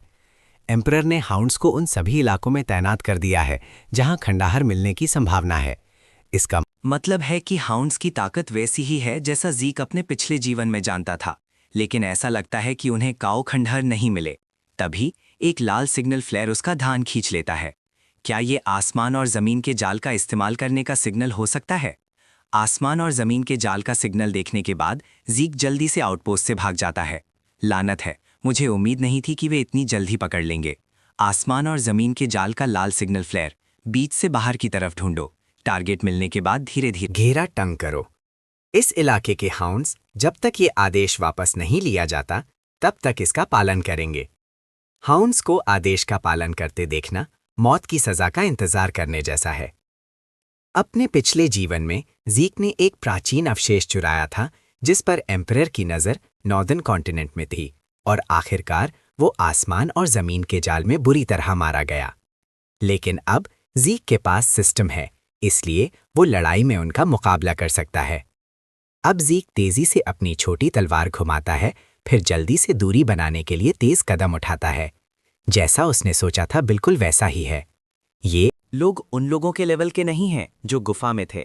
इस बीच पहुंचे हुए हाउंड्स जल्दी से ज़ीक को घेर लेते हैं। ये तो बहुत बड़ी मुसीबत है। हालांकि वो अपनी असली शक्ति का इस्तेमाल करके घेरे से बच सकता था, लेकिन ऐसा करने का मतलब होगा अपने ही हाथों से मैकेन के भेष को खराब करना। अब कोई चारा नहीं है। ये चीज़ ऐसी स्थिति के लिए नहीं बनी है, लेकिन कोई दूसरा रास्ता भी नहीं है। अगले ही सेकंड ज़ीक अचानक सीटी बजाता है। ये सुनकर हाउंड सोचते हैं लानत है, क्या इसके और भी साथी हैं? जबकि दुश्मन दंग रह जाते हैं, ज़ीक जल्दी से स्मोक बॉम्ब का इस्तेमाल करके सबकी नज़रों से गायब हो जाता है और एक लीडर धीरे से बोलता है, घबराओ मत, वो आसमान और ज़मीन के जाल से बचकर नहीं निकल सकता। अपनी अपनी जगह पर वापस जाओ, अजीब धुएं और परछाइयों को ढूंढो। हालांकि थोड़ी देर ढूंढने के बाद कुछ नहीं मिलता। लीडर बहुत हैरान है और कहता है, कोई हलचल नहीं। क्या वो सोचता है कि हम पीछे हट जाएंगे सिर्फ इसलिए क्योंकि उसने हमारी रोशनी रोक दी थी? जब वो सोच रहा होता है कि ज़ीक ने सीटी क्यों बजाई, तो अगले ही सेकंड एक शख्स उसके पास से उड़ता हुआ निकलता है। ये क्या हो रहा है? फिर उसे अपने सामने का नज़ारा देखकर हैरान है। वे बारबेरियंस हैं। लानत है, वे हम पर एक साथ हमला क्यों कर रहे हैं? हमने तो बारबेरियंस को भड़काने के लिए कुछ भी नहीं किया। लानत है, हमारी अभी की ताकत के हिसाब से ये बहुत खतरनाक है। फिर लीडर एक सिग्नल फ्लेयर छोड़ता है, आसमान और ज़मीन के जाल को हटा लो। फिर वो सबको जल्दी से निकलने का इशारा करता है। थोड़ी देर बाद ज़ीक ज़मीन से बाहर निकलता है। मुझे ऐसी उम्मीद नहीं थी कि ये इतना अच्छा काम करेगा। बारबेरियन हॉर्न हंगामे भरी लड़ाइयों में जल्दी बात करने के लिए बनाया गया एक टूल। अपने पिछले जीवन में ज़ीक के बारबेरियन मॉर्गन ट्राइब के साथ करीबी रिश्ते थे, जिन्होंने उसे हॉर्न्स और सिग्नल सिस्टम बनाना सिखाया था। उसने अभी जो सिग्नल भेजा था उसका मतलब था बाहरी लोगों ने पवित्र माँ की ज़मीन को रौंदा है। हालांकि लोगों को लगता है कि वे असभ्य जंगली हैं, लेकिन उनकी अपनी अनोखी परंपराएं और संस्कृति है और वे अपनी अलग सभ्यता में रहते हैं। अफसोस की बात है, इन साधारण हॉर्न्स का इस्तेमाल सिर्फ एक बार हो सकता है। अब चलो असली खंडहारों को ढूंढते हैं। थोड़ी देर बाद ज़ीक एक खंडहारनो पहुंचता है। उसके सामने प्रदूषण से खराब हो चुकी ड्रैगन प्रजाति है। मिनी मैप के अनुसार यहाँ सच में एक दरवाज़ा है। इसीलिए वो सिस्टम से पूछता है कि क्या वो उस दरवाजे को खोल सकता है। सिस्टम जवाब देता है बिल्कुल, और थोड़ी देर बाद सिस्टम हीरो किंग के मकबरे से जुड़ने वाला दरवाज़ा खोल देता है। लेकिन तभी ड्रैगन अचानक कान फाड़ देने वाली दहाड़ मारता है। ज़ीक सोचता है, लानत है, लगता है अब मैं चुपके से अंदर नहीं जा सकता। Dragon slaying method application form. अगले ही सेकंड ज़ीक तेज़ी से एंट्रेंस के पास जाता है। इस बीच ज़ीक तेज़ी से विंड स्टेप का इस्तेमाल करके ड्रैगन के कई हमलों से बच जाता है। उसका प्लान शैडोलेस फुटवर्क का इस्तेमाल करके उनकी नज़र को धोखा देना है, फिर तेज़ी से अंदर घुसना है। जैसे ही उसका प्लान पूरा होने वाला होता है, ड्रैगन अचानक अपना खून से भरा मुंह खोल देता है। फिर एक जोर की आवाज़ के साथ ड्रैगन का निशाना चूक जाता है। इस वक्त ज़ीक पहले ही अपनी लंबी तलवार निकाल चुका है। Dragon slaying method chapter 7 section 1। नीचे उतरते हुए एक शानदार झलक के साथ ड्रैगन का सिर काटना। ड्रैगन का सिर ज़ीक द्वारा ज़बरदस्ती काट दिया जाता है। ये तेजाबी खून है। ज़ीक तुरंत हीलिंग फैक्टर्स एक्टिवेट करता है। तेजाबी खून और 9 सर वाला राक्षस। क्या ये वही 9 सर वाला ड्रैगन हाइड्रा हो सकता है जिसे हराने में उसके पिछले जीवन के मास्टर को मुश्किल हुई थी? चलो फिर इसकी ताकत आजमाते हैं। फिर एक भयंकर लड़ाई शुरू हुई, लेकिन ये साफ था कि ड्रैगन स्लेइंग टेक्निक से उसे कोई नुकसान नहीं पहुंचा, क्योंकि इस युग में ड्रैगन प्रजातियां बहुत पहले ही गायब हो चुकी थीं और उसके सामने जो जीव था उसे सिर्फ ड्रैगन प्रजाति के सबसे करीबी चीज माना जा सकता था। ड्रैगन स्लेइंग टेक्निक इसके खिलाफ पूरी तरह बेकार थी। चाहे उसने कितनी ही बार उस पर वार किया और घायल किया, वो तुरंत अपनी चोटों से ठीक हो गया। और ज़ीक अच्छी तरह जानता था कि अपनी अभी की ताकत के साथ उसके पास उसे हराने का कोई रास्ता नहीं था। अब दरवाजे तक सिर्फ लगभग 30 मीटर बचे थे। उसने तुरंत सिस्टम विंडो को एक आदेश दिया, दरवाज़ा बंद करो। अगले ही सेकंड दरवाज़ा धीरे धीरे बंद होने लगा। उसी समय ज़ीक ने गालिब अल्टीमेट टेक्निक के साथ dragon slaying technique application skill का इस्तेमाल किया। वहीं पर उसने एक शक्तिशाली तलवार की ऊर्जा का ब्लास्ट छोड़ा। जैसे ही वो मौका पाकर दरवाजे से गुजरने वाला था, उसी पल ड्रैगन ने उसकी जगह का पता लगा लिया। उसने तुरंत उसकी तरफ एक खतरनाक हमला कर दिया, और जब ज़ीक को लगा कि उसका प्लान सफल हो गया है, अगले ही सेकंड ड्रैगन के सर ने उसी जगह पर उसके हाथ को काट लिया। फिर उसने एक ही झटके में उसे खंडहारों के अंदर खींच लिया। लानत है, ये चीज़ सच में मेरे पीछे अंदर आ गई। कि तुम्हें मेरा हाथ इतनी शिद्दत से चाहिए तो तुम इसे ले सकते हो। उसी पर जीक ने अपनी तलवार घुमाई और अपना खुद का हाथ काट दिया। फिर उसने अपनी हीलिंग क्षमता का इस्तेमाल करके तुरंत अपना हाथ ठीक कर लिया। तभी ड्रैगन ने अचानक उस पर जहरीली गैस का एक बादल छोड़ दिया। लानत है, ये तो खत्म ही नहीं हो रहा। ये देखकर जीक ने तुरंत उसकी गर्दन काट दी। हालांकि जीक इस वक्त तक पूरी तरह थक चुका था। आखिरी बचे हुए सिर के हमले का सामना करते हुए जीक ने अचानक अपना dragon clan skill dragons majesty activate किया। अगर तुम टुकड़ों में नहीं कटना चाहते तो यहां से दफा हो जाओ। एक ही माइन, ड्रैगन एक बेहद दबाव से घिर गया। वो तुरंत कांपने लगा और फिर वो इतना डर गया कि वो पीछे मुड़ा और इस जगह से भाग गया। मुझे उम्मीद नहीं थी कि ड्रैगन्स मैजेस्टी सच में ड्रैगन पर काम करेगी। लानत है, मुझे इसका इस्तेमाल पहले करना चाहिए था। और अजीब बात यह है कि इन्फिनिट स्टैमिना पहले ही एक्टिवेट हो चुका था, तो वो अभी भी इतना थका हुआ क्यों था? क्या ये जहर की वजह से था? उसी पल आगे एक सिस्टम विंडो नोटिफिकेशन आई। आपने खराब ऊर्जा द्वारा खराब हुए ड्रैगन के दिल में डर को सफलतापूर्वक बाहर निकाल लिया है। क्या आप इस ड्रैगन को पालतू बनाने के लिए ड्रैगन डोमिनेशन का इस्तेमाल करना चाहते हैं? उसके दिल में डर पैदा करना, क्या ये ड्रैगन्स मैजेस्टी का इस्तेमाल करने का असर हो सकता है? ऐसे खतरनाक राक्षस को पालतू बनाना एक ऐसी स्थिति थी जिसकी जीक ने कभी कल्पना भी नहीं की थी। जैसे ही वो इसे आजमाने के बारे में सोच रहा था, अगले ही सेकंड सिस्टम ने उसे बताया कि उसके अधिकार नाकाफी हैं और वो गिरे हुए ड्रैगन को अपने बस में नहीं कर सकता। उस पल जीक के पास बोलने के लिए शब्द नहीं थे। खैर, ये बात समझ आती है। ये अजीब होता अगर इतनी शक्तिशाली स्किल की कोई हदें ना होती। तभी उसके शरीर में एक तेज दर्द उठा। चेतावनी, 9 सिर वाले ड्रैगन हाइड्रा का जहर खतरनाक स्तर से आगे बढ़ गया है। इससे भी बुरी बात यह है कि हीलिंग जहर को खत्म नहीं कर सकी। जीक को अचानक ग्लटनी स्किल याद आई। अगर वो खून पर आधारित क्षमताओं का इस्तेमाल करके इसे सोख सके तो शायद वो इस जहर को खत्म कर सकता है, क्योंकि 9 सिर वाले ड्रैगन के खून में जानलेवा जहर था। तो अगर वो इसका खून पी ले तो उसे जरूर जहर से बचने की क्षमता मिल जाएगी। बिना किसी हिचकिचाहट के जीक ने तुरंत ग्लटनी स्किल को एक्टिवेट किया। अगले ही सेकंड आगे कई सिस्टम विंडो नोटिफिकेशंस दिखाई दी। आपने गिरे हुए ड्रैगन का सर खा लिया है और बताए गए जीव को सोख लिया है। ग्लटनी स्किल की प्रोफिशिएंसी बिगिनर से प्रोफिशिएंट हो गई है, क्योंकि सिर्फ एक हिस्सा ही सोखा गया था, जिससे अधूरी कॉन्स्टिट्यूशन बनी। आपने सभी जहरों से इम्यूनिटी हासिल कर ली है। जैसे ही जीक अचानक मुक्का मारता है, सभी जहरों के खिलाफ इम्यूनिटी उसके शरीर के जहर को खत्म कर देती है। उसका अंदाजा बिल्कुल सही था। फिर उसने अपनी स्टेटस विंडो चेक की। सभी जहरों से इम्यूनिटी ज़्यादातर जहर को ख़त्म कर सकती थी और इम्यूनिटी को मजबूत कर सकती थी। मुझे उम्मीद नहीं थी कि बताए गए जीवों को सोखने से स्किल लेवल बढ़ सकता है। ये सच में बहुत अच्छी जानकारी है। जो भी हो, मैं पहले ही काफ़ी वक्त बर्बाद कर चुका हूँ। मुझे जल्दी करनी चाहिए और अब आगे बढ़ना चाहिए। हीरो किंग बुद्धिमान ऋषि और एल्फ किंग से पैदा हुआ आधा इंसान और आधा एल्फ था। कहानियों की तरह उसका जन्म आसान नहीं था। एक बुरे जादुई षड्यंत्र के कारण उसे अपने माता पिता से अलग होने के लिए मजबूर होना पड़ा। बाद में एक पवित्र भेड़िए ने उसे अकेले पाला। फिर बाद में उसने सताए हुए इंसानों को आज़ाद करवाया और मध्य कॉन्टिनेंट क्रोनोस में एक इंसानी किंगडम की स्थापना की। ये ऐसी कथा थी जिसे मध्य कॉन्टिनेंट में हर कोई जानता था। लेकिन आज के समय में इस कथा की सच्चाई साबित करने के लिए कोई सबूत नहीं बचे थे।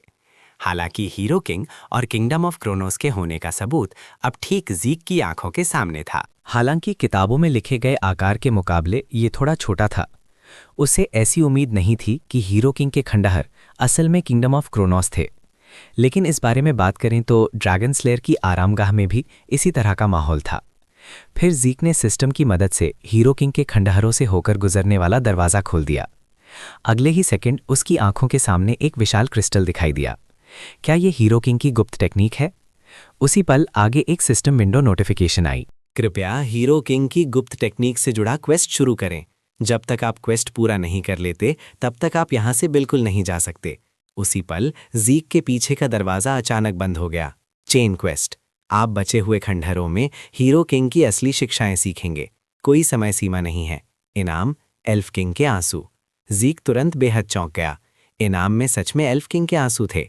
अगले ही पल कीड़ा अचानक एक हमला करता है।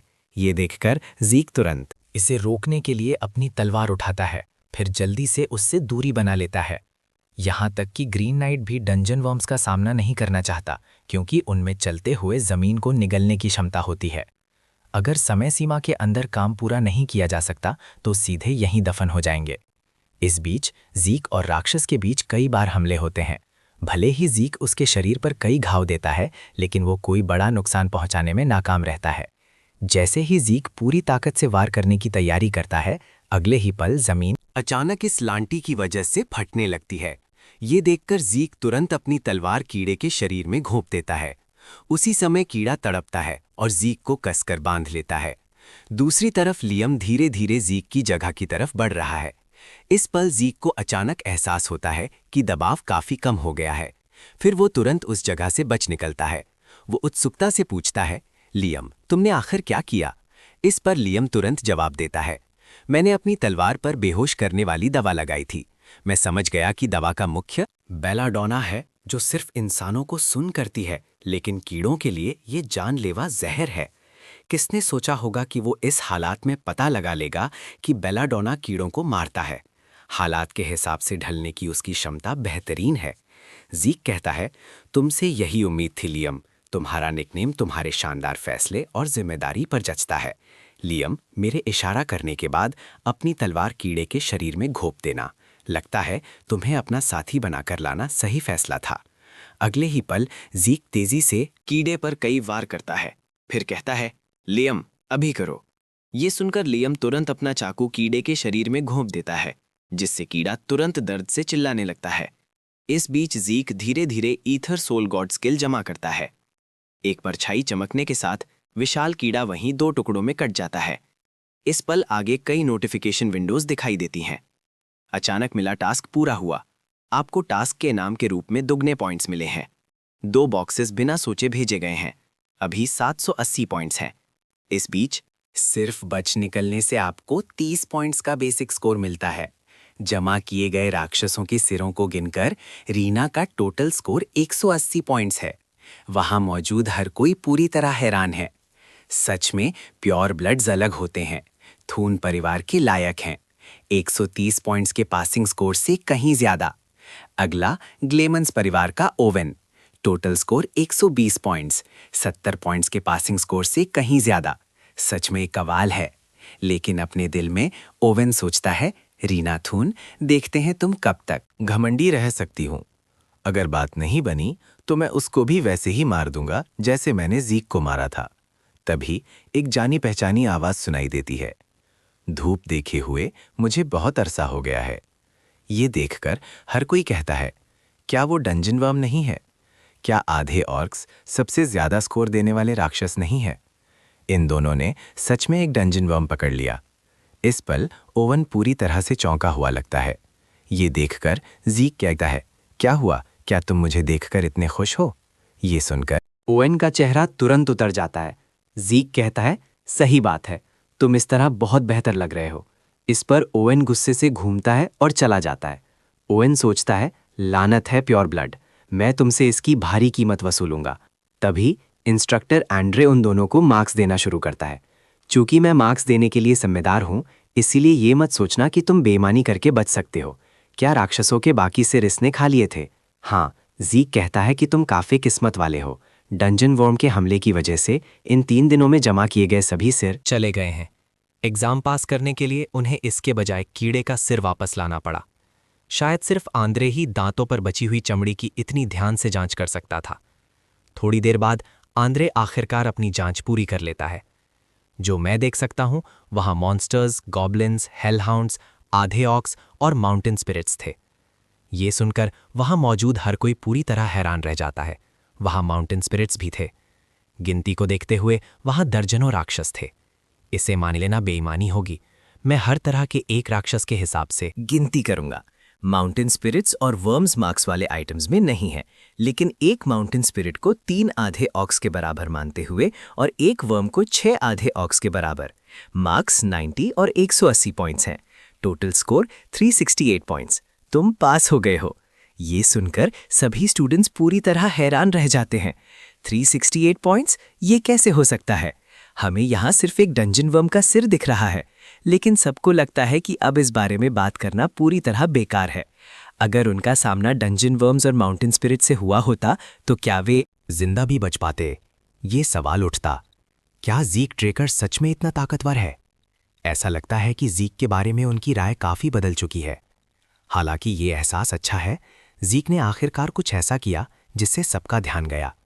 ज़ीक सोचता है कि जिम्स ने मुझे मारने के लिए एग्जाम डंजन के साथ छेड़छाड़ की थी। क्या ये ओवेन का आदेश था? नहीं, यहाँ तक कि ओवेन को भी ऐसा करने का हक नहीं है।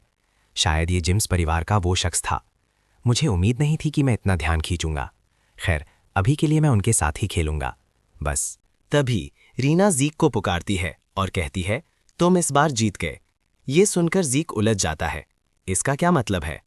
थोड़ी देर बाद ज़ीक ट्रेनिंग ग्राउंड में पहुंचता है। फिलहाल वो ग्लटिनी स्किल को खोलने के लिए 50 पॉइंट्स खर्च करता है। अगले ही पल ग्लटिनी स्किल के बारे में पूरी जानकारी उसके सामने आ जाती है। ग्लटिनी स्टेट में खाया गया सारा खाना पूरी तरह से एनर्जी में बदल जाएगा। खूनी क्षमताओं वाले जादुई जीवों को खाते समय आप उस जीव की क्षमताएं हासिल कर सकते हैं, ताकि मैं राक्षसों की क्षमताओं को सोख सकूं। मुझे एग्जाम शुरू करने से पहले ही इसे खोल लेना चाहिए था। जहां तक एनर्जी में बदलने की बात है, मुझे ये जानने के लिए इसे आजमाना होगा। तभी एक काली परछाई तुरंत ज़ीक के हाथ का गोश्त खा जाती है। देखते ही देखते ज़ीक के पैरों के नीचे एक परछाई बन जाती है, जैसे किसी दलदल में धंस रहा हो। गोश्त तुरंत परछाई में गायब हो जाता है। सोखी गई क्षमता कम एनर्जी को पूरा करती है। इस पल वो ना सिर्फ दिमागी थकान बल्कि शारीरिक थकान और यहाँ तक कि ईथर भी वापस आते हुए महसूस कर सकता है। ये कमाल है। इस स्किल के साथ मैं सभी स्किल्स के साइड इफ़ेक्ट्स को कम कर सकता हूँ। दिमागी थकान को ग्लटनी से ठीक किया जा सकता है। शारीरिक थकान अनंत स्टैमिना की वजह से महसूस नहीं होती। इस तरह मैं बिना खाए या सोई ट्रेनिंग कर सकता हूँ। तभी डेका ज़ीक को कुछ ज़रूरी बात बताता है। छोटे मालिक, आपकी तलवार तैयार है। इसलिए ज़ीक ब्लैकस्मिथ की दुकान पर जाता है। फिलहाल वो तलवार को पकड़े हुए है और ध्यान से उसे देख रहा है। देखने में ये बहुत ही साधारण तलवार लग रही है। ज़ीक पूछता है, क्या तुमने जानबूझकर इस पर धार नहीं लगाई? लेकिन गैलियन कहता है, ये तलवार का असली रूप है। ज़ीक कहता है, तुम्हारा मतलब है कि तलवार का ये रूप मेरे लिए सबसे सही है? बिल्कुल, गैलियन मानता है। ज़ीक सोचता है कि किसी और को ये बेतुका लगेगा, लेकिन उसने मेरा इरादा भांप लिया। इस पल गैलियन धीरे धीरे बोलना शुरू करता है। इस तलवार का अभी कोई नाम नहीं है। हालांकि मैं इसे नाम देना चाहता था, लेकिन मुझे कुछ समझ नहीं आया। तुम खुद ही इसका नाम क्यों नहीं रख लेते? अपने पिछले माइन गैलियन ने इस तलवार का नाम सोर्ड ऑफ लाइट रखा था, लेकिन अब वो कह रहा है कि वो इसका नाम नहीं रख सकता। मुझे लगा था कि ये सिर्फ सोर्ड ऑफ लाइट है, जिसके रूप को एक ड्रैगन फैंग ने बदल दिया है, लेकिन ऐसा लगता है कि ये पूरी तरह से अलग तलवार है। फिर ज़ीक अपना हाथ काटता है और अपनी हीलिंग फैक्टर को रोक देता है। अगले ही पल वो अपनी खून की बूंदें तलवार पर गिराता है। ये देखकर गैलियन हैरान रह जाता है। क्या ये सोर्ड नेमिंग रस्म है? सोर्ड नेमिंग रस्म हथियारों का नाम रखने की एक ड्वार्विन परंपरा है। हाय, हथियार को औरा और जादू वाले खून से छूने दो। रस्म के दौरान रस्म करने वाला एक गहरी बेहोशी की हालत में चला जाता है, जब तक कि तलवार का नाम नहीं मिल जाता। वे अनंत समय में भटकते हैं। ज़ीक को इस बहुत पहले भुलाई जा चुकी प्राचीन रस्म के बारे में कैसे पता है? ये सब क्या हो रहा है? इस बीच ज़ीक पहले ही अपने होश में आ चुका है, सिर्फ इस तलवार का नाम ढूंढने के लिए अनगिनत नामों के बीच भटक रहा है। अगले ही पल एक विशाल काला ड्रैगन उसके चारों ओर चक्कर लगा है। ब्लैक स्वॉर्ड बहामत। फिर आगे नोटिफिकेशन विंडो आती है। ब्लैक स्वॉर्ड बहामत आपके हथियार के रूप में दर्ज हो गई है। ज़ीक को हैरानी होती है कि जिसे ठीक करने के लिए उसने इतनी मेहनत की, वो असल में उस दुष्ट ड्रैगन का नाम है। थोड़ी देर बाद ज़ीक अपने घाव पर पट्टी बांधता है और समझाता है, मुझे ये रस्म ड्वार्विन इतिहास पढ़ते हुए मिली थी। तभी गैलियन धीरे से कहता है, कृपया थोड़ा आराम करें, मैं आपको कुछ देना चाहता हूँ। इस बीच ज़ीक अपने बाएं हाथ को देखता है और गहरी सोच में पड़ जाता है। किसी भी समय एक्टिवेट होने वाली स्किल्स को रोक पाना एक बड़ी खोज है। इस तरह मैं ड्यूक जैसे ताकतवर लोगों को अपनी क्षमताओं के बारे में जानने से रोक सकता हूँ। अपने सारे पत्ते खोलने की ज़रूरत नहीं है। लेकिन चलो छोड़ो, अब इस तलवार को देखते हैं। ब्लैक स्वॉर्ड बहामत। खास क्षमता अनश्वर, दूसरी ताकतों को ऑरा में बदल सकती है। ध्यान दे, फिलहाल बंद हालत में है, यूज़र के विकास के मुताबिक खुलेगी। यूज़र के विकास के मुताबिक सील खोलना, मैंने ऐसे किसी हथियार के बारे में कभी नहीं सुना। और अनश्वर गुण होने के बावजूद भले ही ये ड्रैगन फैंग से बनी है, ये बहुत अनोखा है। हालांकि सबसे ज़रूरी चीज़ इसकी दूसरी ताकतों को ऑरा में बदलने की क्षमता है। ज़ीक ने गैलियन के लिए तलवार बनाने के लिए एक मैजिक फर्नेस बनाने में काफ़ी मेहनत की थी, कुछ हद तक उसके बेहतरीन स्किल्स की वजह से, और ग्रामर के मुख्य काम ऑरा कन्वर्जन, किसी भी दूसरी ऊर्जा को ऑरा में बदलने की अनोखी क्षमता के लिए भी। अपने पिछले जीवन में इस तलवार के साथ ही ज़ीक रेड नाइट बना था। थोड़ी देर बाद गैलियन आखिरकार वो ढूंढ लेता है जो वो ढूंढ रहा था। इस पल वो बेहद हैरानी भरा चेहरा बनाता है और कहता है, ये असल में ऑरा है, ऐसी ऑरा जो तलवार को घेर सकती है। लगता है कि तुम्हारी ताकत पहले ही पर्पल नाइट से आगे निकल चुकी है। फिर वो ज़ीक को म्यान देते हुए कहता है, ये मेरे मास्टर ने खुद बनाई थी, गोलेन यॉबर। वो गोलेन यॉबर जिसे सबसे माहिर ब्लैकस्मिथ माना जाता है। उसके पास ड्वार्फ्स के बीच अनोखे स्किल्स हैं। वो कॉन्टिनेंट का सबसे बेहतरीन ब्लैकस्मिथ है। उसकी बनाई सारी चीज़ें बेहतरीन हथियार हैं और उनमें ख़ास क्षमताएं भी हैं। इस पल ज़ीक हैरानी से पूछता है, तुम सच? मैं उस आदमी के शिष्य हूँ। अगर गोलन ने इसे बनाया है तो ये पक्का कोई आम म्यान नहीं है। बिल्कुल, बस म्यान के मुंह पर बने नॉब को घुमाओ और ये तुरंत एक शील्ड बन जाती है। ये मिथ्रिल और उड़ने वाले ड्रैगन की हड्डियों से बनी है जो आम हमलों को झेल सकती है। कृपया इसे मेरे तोहफे के रूप में स्वीकार करें। लेकिन ज़ीक उलझन में है। ये म्यान थोड़ी छोटी लग रही है। अगले ही पल म्यान अचानक तलवार को घेर लेती है। देखते ही देखते म्यान ब्लैक सॉर्ड के आकार के हिसाब से पूरी तरह बदल जाती है। सच में गोलम की बनाई चीजें सोच से परे हैं। सीन बदलता है।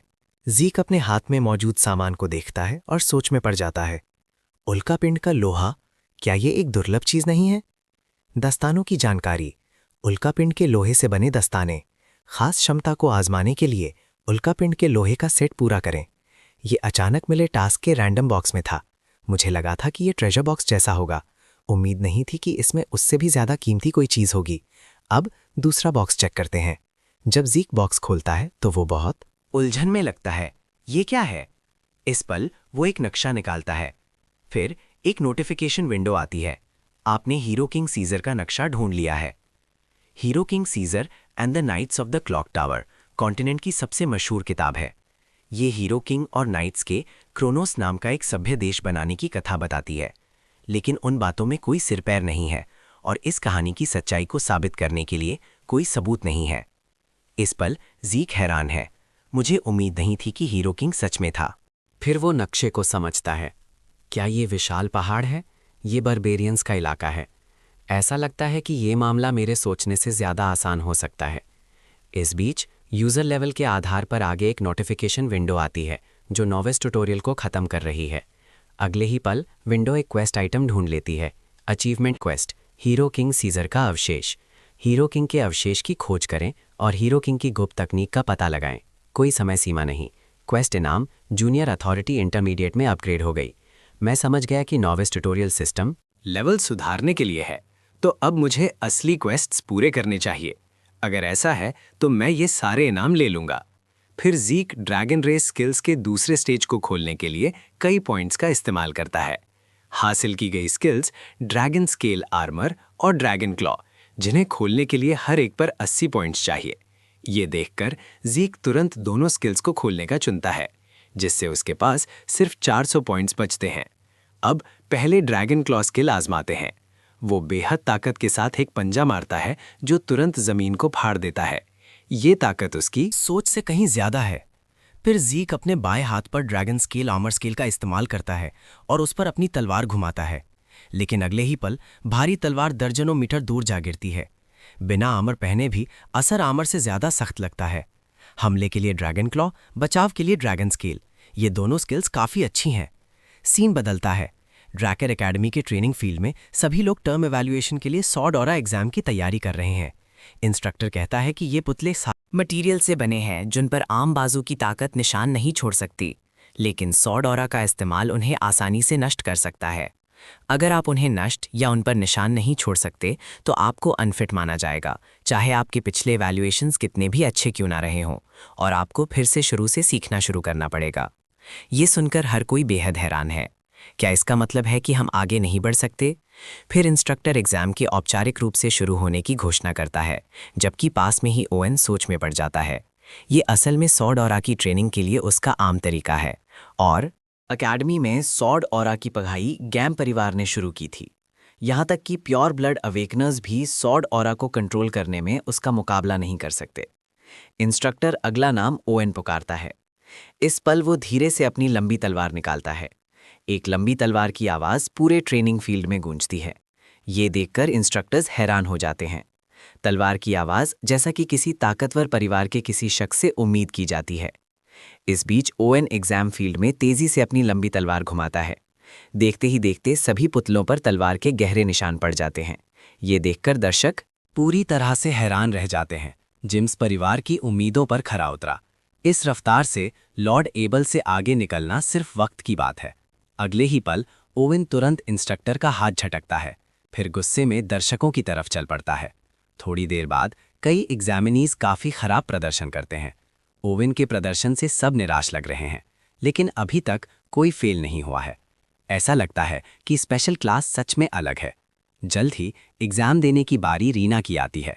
इस पल वो धीरे से कहती है, इंस्ट्रक्टर, मेरी एक डार्क ख्वास्त है।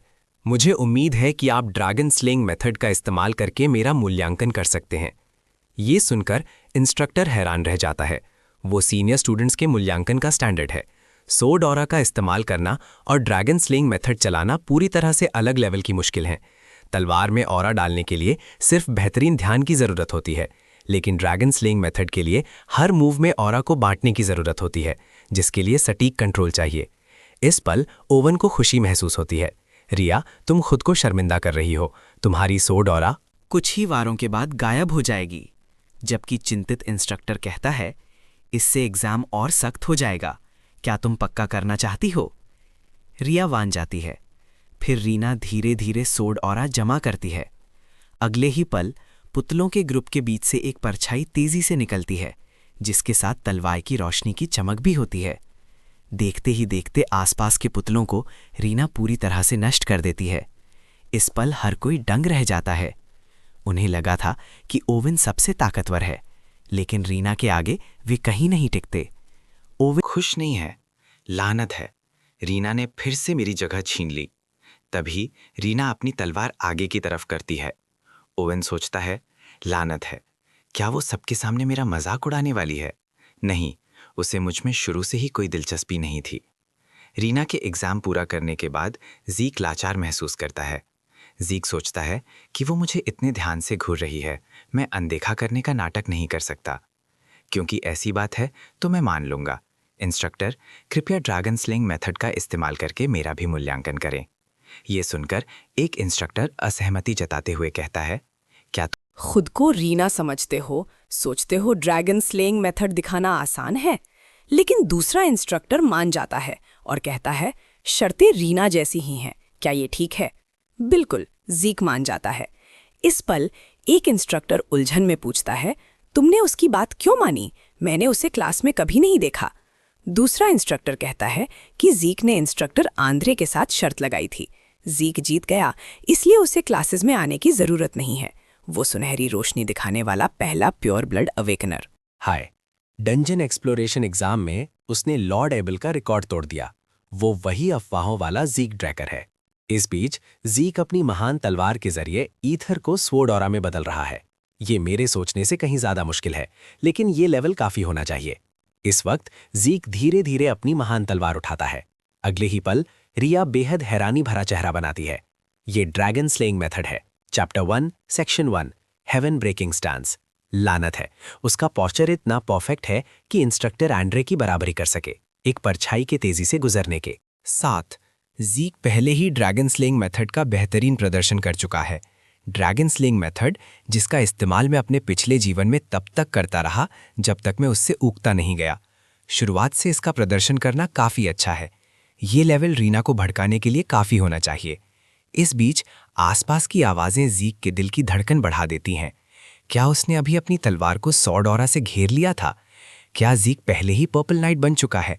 ज़ीक सोचता है, लानत है, क्या मैं कुछ ज़्यादा ही डूब गया था?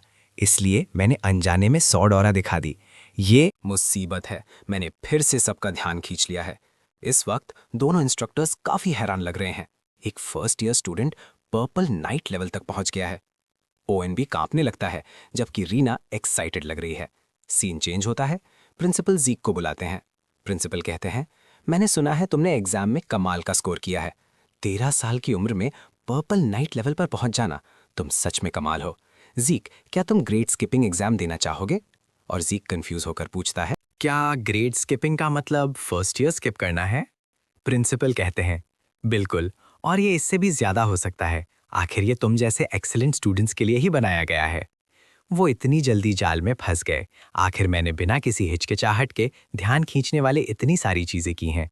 जीक तुरंत मान जाता है। हालांकि मुझे नहीं पता उनकी क्या चाल है, पर मैं इसमें शामिल होने के लिए तैयार हूँ।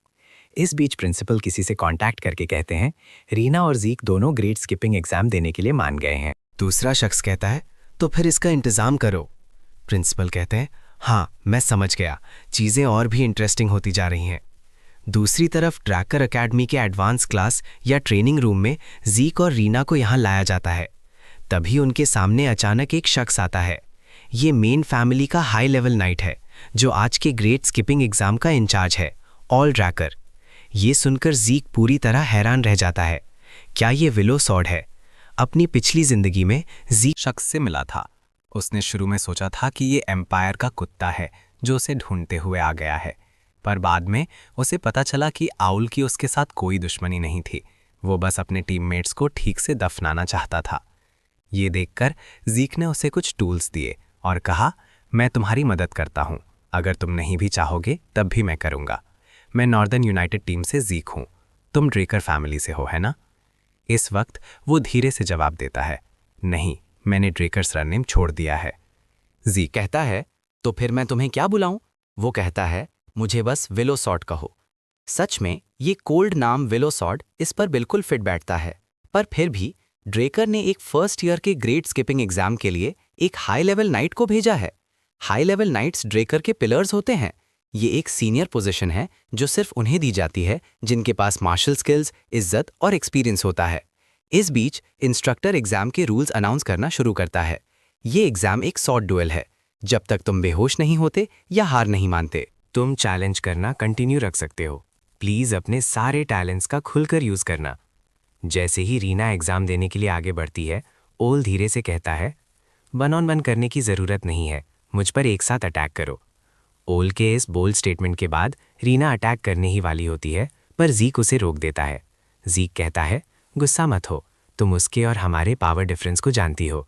इसके अलावा एग्जाम शुरू हो चुका है, अगर तुम अभी गुस्से में आगे बढ़ती तो तुम्हारे पॉइंट्स पक्का कट जाते। ये सुनकर रीना तुरंत शांत हो जाती है। वो कहती है, जीक ट्रैकर, तुम मुझसे क्या चाहते हो? जीक कहता है, इस सिचुएशन में मेरे पास एक अच्छा बैटल प्लान है जो उसे एक ही स्ट्राइक में बुरी तरह जख्मी कर सकता है। कुछ देर बाद दोनों साइड्स अपनी पोजीशन में खड़े हो जाते हैं। ईस्टर्न एम्पायर की एक अजीब सोड जिसमें सिर्फ एक साइड पर ब्लेड होता है, जिसे रिंग नाइफ कहते हैं। मैंने उम्मीद नहीं की थी कि वो पहले से इस वेपन का यूज़ कर रहा होगा। रीना काफ़ी नाराज़ लग रही है, पर कमज़ोरों के लिए इज्जत और सेल्फ एस्टीम ज़्यादा मायने नहीं रखते। अब प्लान को लागू करने पर फोकस करते हैं। अगले ही पल वो दोनों ऑल पर जोरदार अटैक करते हैं, पर वो अपना हाथ उठाकर उन्हें रोक लेता है। ऑल के ड्रॉ कट के बाद दोनों जल्दी से पीछे हट जाते हैं। इस वक्त रीना हैरान है, तो ये एक हाई लेवल नाइट की पावर है। जीक के इंस्ट्रक्शंस फॉलो करते हुए ब्लाइंड स्पॉट्स पर अटैक किया, पर अभी तक वो ऑल का एक बाल भी बांका नहीं कर पाए हैं। अगले second Reena dragon slaying method का यूज करके धीरे से ऑरा जमा करती है। Chapter 3 section 1 half moon slash. Use मारने के इरादे से अटैक करना होगा। इस वक्त एक क्रेसेंट मून अचानक ऑल की तरफ बढ़ता है, पर वो साइड में हटकर बच जाता है। फिर वो रीना को जोरदार किक मारता है, जिससे वो कई मीटर दूर जा गिरती है। ये देखकर आसपास के लोग काफी परेशान हो जाते हैं। रीना, क्या तुम ठीक हो? रीना कहती है, मैं ठीक हूं, पर यहाँ खतरा है। बेहतर होगा तुम सब दूर रहो। अपनी ताकत से एक मौका बनाना। मैं ये नहीं कर सकती, पर तुम ये कर सकते हो, जीक ट्रेकर। शुरू में रीना ने जीक के बैटल प्लान में शामिल होने से इनकार किया था। जीक ने कहा, ये कोई नाइट बैटल या खेल नहीं है, ये एक एग्जाम है। वो हमारी कॉम्बैट एबिलिटी को टेस्ट और इवैल्यूएट कर रहा है। रीना ने कहा, मैं समझ गई, मैं तुम्हारे बैटल प्लान में शामिल होंगी, पर क्या तुम्हें लगता है कि ये प्लान काम करेगा? आखिरकार वो एक हाई लेवल नाइट है। ज़ीक ने कहा, तो फिर आओ एक ऐसी सिचुएशन बनाते हैं जहां हम इस प्लान का यूज कर सकें। ज़ीक ने क्रेडल वाले ड्यूअल की बात आगे बढ़ाई। तुम उस पत्थर से क्यों नहीं बच पाई? जो मैंने फेंका था, रीना ने कहा, वो इसलिए क्योंकि मुझे उम्मीद नहीं थी कि तुम ऐसे तरीके यूज करोगे। ज़ीक ने कहा, वही बात है, हाई लेवल नाइट्स भी तुम्हारी तरह ही होते हैं। सही वक्त आने पर मैं तुम्हें इशारा करूंगा। ये मूव पक्का बहुत असरदार होगा, बस एक छोटा सा मौका बनाना ही काफी है। इस बीच ज़ीक dragon slaying method, dragon form और स्विफ्ट विंड शैडोलेस स्टेप का यूज करके तेजी से ऑल के पास पहुंचता है। ये देखकर ऑल थोड़ा हैरान होता है, क्या ये लॉर्ड ड्यूक का फुटवर्क नहीं है? फिर ज़ीक अचानक उस पर अपनी स्वॉर्ड चलाता है। अगले ही सेकंड आसपास की लाइट्स अचानक बंद हो जाती हैं। आउल सोचता है, अच्छा तो ये बात है, प्योर ब्लड अवेकनेस की मना रोकने वाली प्रॉपर्टी का यूज करना। सच में ये एक ऐसी ट्रिक है जो बच्चे ही सोच सकते हैं, पर सिर्फ विजन ब्लॉक होने की वजह से तुम्हें लगता है कि एक हाई लेवल नाइट अपना वीक पॉइंट दिखाएगा। इस वक्त आउल को अचानक कुछ अजीब सा महसूस होता है जो उसे हैरान कर देता है। यहाँ तक कि उसे भी अंधेरे में सिर्फ धुंधली परछाइयां ही दिख रही हैं, पर ज़ीक सब कुछ क्लियर देख पा रहा है। आउल ऐसा नहीं लगता जो इस बारे में दूसरों को बताएगा। बीच ज़ीक धीरे से ड्रैगन क्लॉ स्किल एक्टिवेट करता है, नई स्किल ट्राई करने का परफेक्ट चांस। अगले पल एक बड़ा सा ड्रैगन क्लॉ अचानक आउल पर अटैक करता है। ये देखकर वो उसे रोकने के लिए तुरंत अपनी स्वॉर्ड जलाता है। वो हैरान रह जाता है, क्या ये सच में किसी स्टूडेंट का अटैक है? नहीं, ये बिल्कुल भी स्वॉर्ड स्ट्राइक जैसा नहीं लग रहा। पर ज़ीक की ताकत आम स्टूडेंट्स के लेवल से बहुत आगे निकल चुकी है। रीना अंधेरे में ज़ीक की तरफ फ्रीली मूव नहीं कर सकती, इसीलिए फिजूल की पावर को हटाकर मेरी मूवमेंट्स को लिमिट कर रहा है। ये मूव सिर्फ उन दुश्मनों पर काम करता है जिनकी ताकत बराबर हो। अगले सेकंड दोनों साइड्स फिर से जोरदार अटैक शुरू कर देते हैं और ज़ीक हैरान है कि वो अंधेरे में इतनी जल्दी फाइट करने के लिए अडैप्ट हो गया। इस वक्त आउल जोरदार तरीके से अपनी स्वॉर्ड नीचे लाता है, पर ज़ीक गायब हो जाता है। उसे सिर्फ धुंधली परछाइयां ही दिख रही हैं। ऐसा लग रहा है जैसे किसी शैडो से लड़ रहा हो। तभी आउल साइड में अपनी स्वॉर्ड चलाता है। वो असल में एक मैजिक लैम्प है। इस वक्त तक ज़ीक सारे मैजिक लैम्प्स को काट चुका है। गिरते हुए मैजिक लैम्प्स की आवाज़ ज़ीक की आवाज़ को दबा देती है। अगले पल ज़ीक अचानक उस पर अपनी स्वॉर्ड चलाता है। ज़ीक चिल्लाता है, रीना अभी, और साथ ही हवा में एक बॉटल फेंकता है। ये वही बॉटल है जो ज़ीक ने प्रोफेसर से पहले बनवाने को कहा था। इसके अंदर फ्लैश और साउंड मैजिक है। अगले ही सेकंड एक जोरदार आवाज़ और लाइट का धमाका होता है। शोर इतना ज़्यादा है कि ऑल अपने कान ढक लेता है। ऑल सोचता है, डैम, इन्होंने मुझे फंसा लिया। इस बीच रीना इस मौके का फ़ायदा उठाकर ऑल पर अटैक करती है। यहाँ तक कि ज़ीक भी तेज़ी से उस पर अटैक करता है, पर तभी ऑल ड्रैगन स्लेइंग मेथड का फुल मून स्लैश यूज करके दोनों के अटैक को रोकता है, जिससे दोनों कई मीटर दूर जा गिरते हैं। डैम, ये बंदा तो बहुत स्ट्रांग है। इस वक्त हर कोई बेचैन है, क्या वो सच में एक प्योर ब्लड अवेकेंड है? पर माना लैम्प ने तो बिल्कुल कोई रिएक्शन नहीं दिया। क्या ब्रॉन्ज स्टैचू टूट गया है? ज़ीक जानता है कि अगर वो अभी बोलेगा तो पक्का सबको उस पर शक होगा। तभी एबल ताली बजाते हुए कहता है, सब लोग इतने सीरियस क्यों हैं? इस टर्म में हमारे पास 2 प्योर ब्लड अवेकेंड है, क्या कोई जश्न मनाने वाली बात नहीं है? ये सुनकर वहां मौजूद सभी नोबल्स मान जाते हैं। सही बात है, ये जश्न मनाने का मौका है। फिर वो अपने सबॉर्डिनेट को इशारा करता है, तुम वहां खड़े क्या कर रहे हो? जल्दी जाओ और ज़ीक के लिए ग्लव्स लेकर आओ। कुछ ही देर बाद ज़ीक वो स्पेशल ग्लव्स पहन लेता है। मुझे इस बंदे के इरादे बहुत अच्छे से पता है। मेरा मूड पूरी तरह खराब हो गया है। इस बीच इंस्ट्रक्टर सभी को अनाउंस करता है, ब्लेसिंग सेरेमनी यहाँ खत्म होती है, बाद में एक सेलिब्रेशन पार्टी होगी, प्लीज सब एंजॉय कीजिएगा। ज़ीक यहाँ से जाने के बारे में सोच रहा है। अगले ही पल एबल उसे बुलाता है। ज़ीक, तुम इतनी जल्दी में कहाँ जा रहे हो? प्योर ब्लड अवेकनिंग के लिए कंग्रेचुलेशंस। फिर वो अपना राइट हैंड ज़ीक की तरफ बढ़ाता है। इस वक्त ज़ीक सोच में पड़ जाता है। अगर उसने मना किया तो एबल को पक्का उसकी दुश्मनी का पता चल जाएगा। शायद उसे अभी के लिए उसके साथ कोऑपरेट करना चाहिए।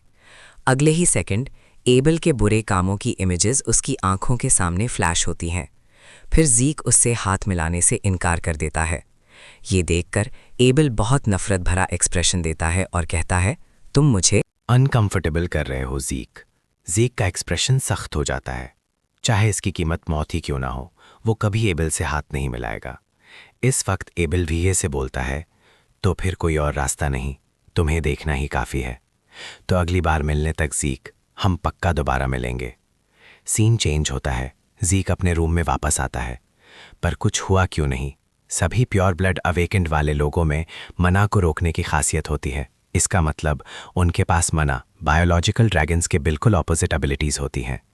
पर ज़्यादातर इक्विपमेंट्स माना से चलते हैं और प्योर ब्लड अवेकेंड वालों को अपनी फैमिलीज द्वारा दिए गए ग्लव्स की ज़रूरत होती है। अगर कोई सच में प्योर ब्लड अवेकेंड है तो ग्लव्स उतारने के बाद प्रॉब्लम पक्का होगी। फिर ज़ीक अपना स्टेटस विंडो ओपन करता है। ये पहले से बिल्कुल अलग है।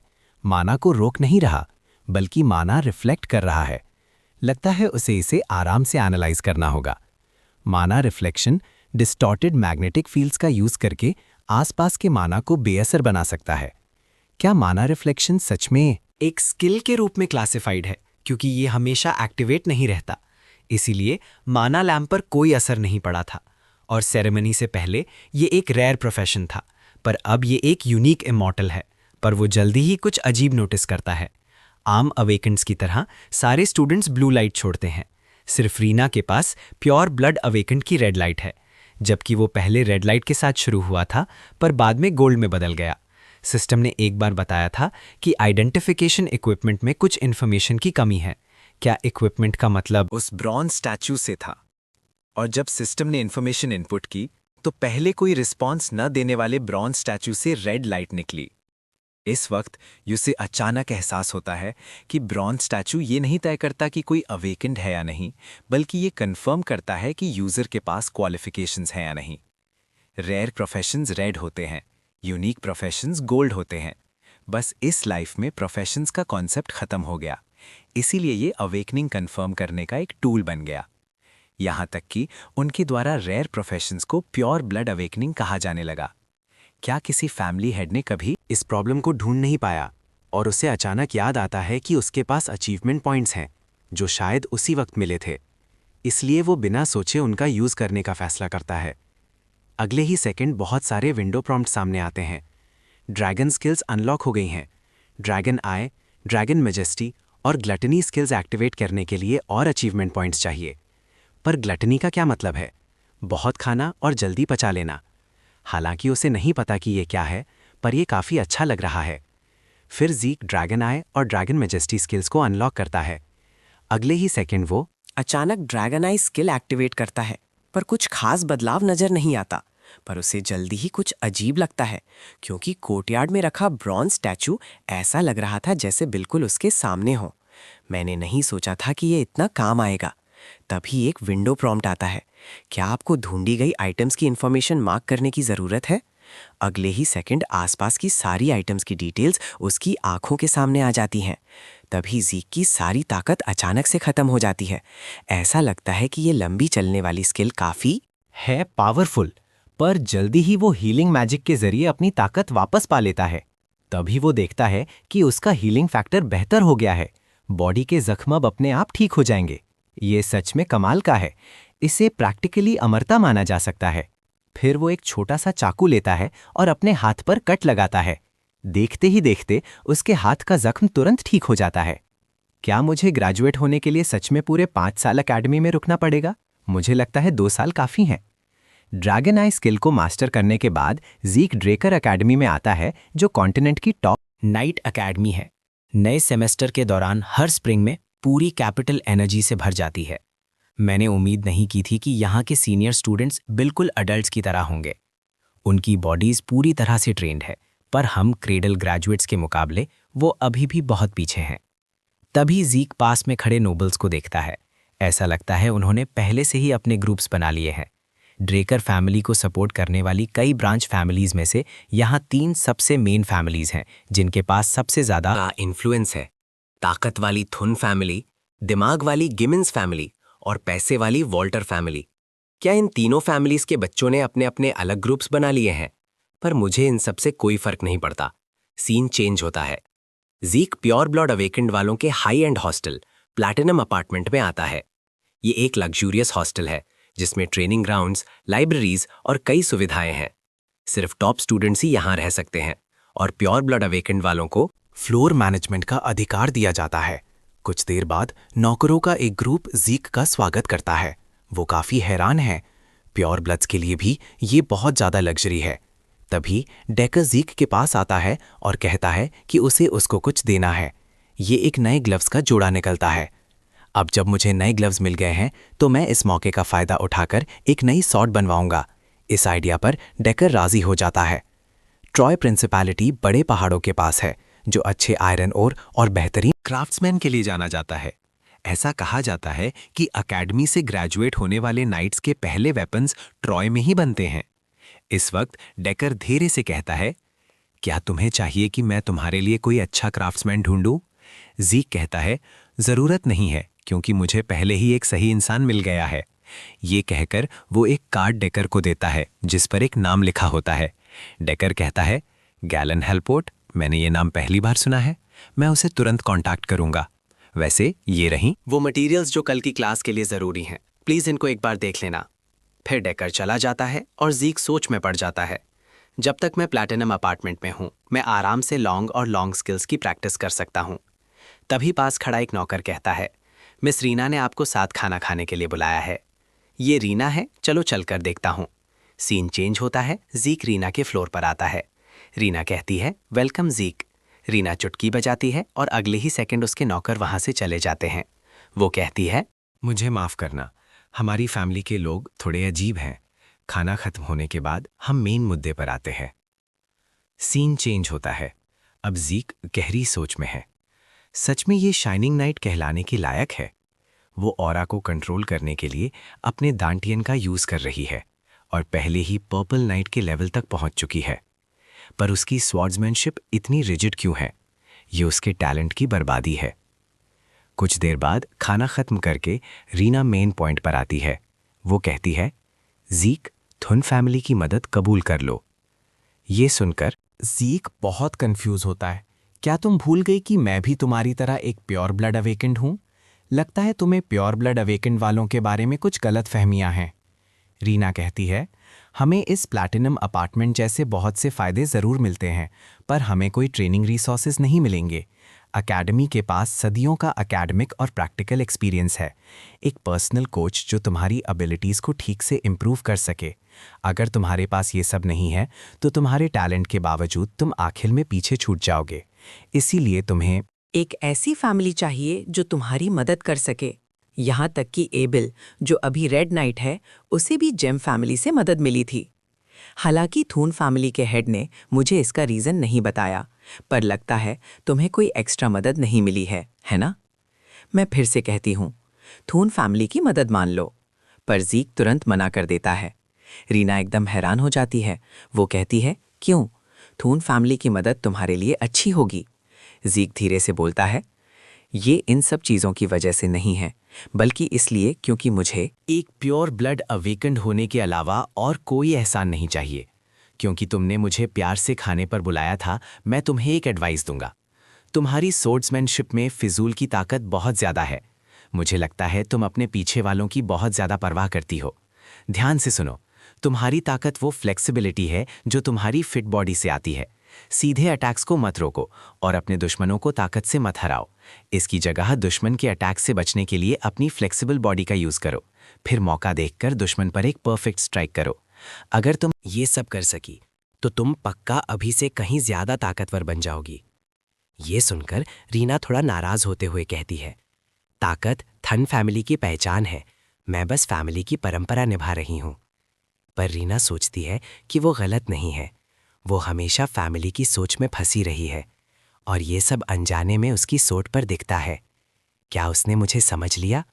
बचपन से सबने मुझे जीनियस कहा है, पर आज तक किसी ने मुझे ऐसी सलाह नहीं दी। ज़ीक, आखिर तुम कौन हो? रीना को एडवाइस देने के बाद ज़ीक हॉस्टल की तरफ जा रहा है। अपनी पिछली जिंदगी में ये जगह उसके लिए नरक जैसी थी, पर एक प्योर ब्लड अवेकेंड बनने के बाद सब कुछ बदल गया है। ये जगह किसी जन्नत जैसी है। तभी पीछे से एक आवाज़ उसे बुलाती है, ज़ीक, क्या तुम भी स्पेशल क्लास में हो? ओवन जैंस फैमिली का तीसरा बेटा है। पिछली जिंदगी में इसने ज़ीक को बहुत परेशान किया था। ये अच्छा बनने का नाटक करने में बहुत माहिर है। अब वो धीरे से बोलता है, कल मैंने तुम्हें डिनर पर बुलाया था, तुमने उस टेबल। वो लेटर का जवाब क्यों नहीं दिया? मजाक मत करो, मैं तुम्हें जवाब क्यों दूं? अगले ही सेकंड एक लंबा चौड़ा शख्स जीक का रास्ता रोक लेता है।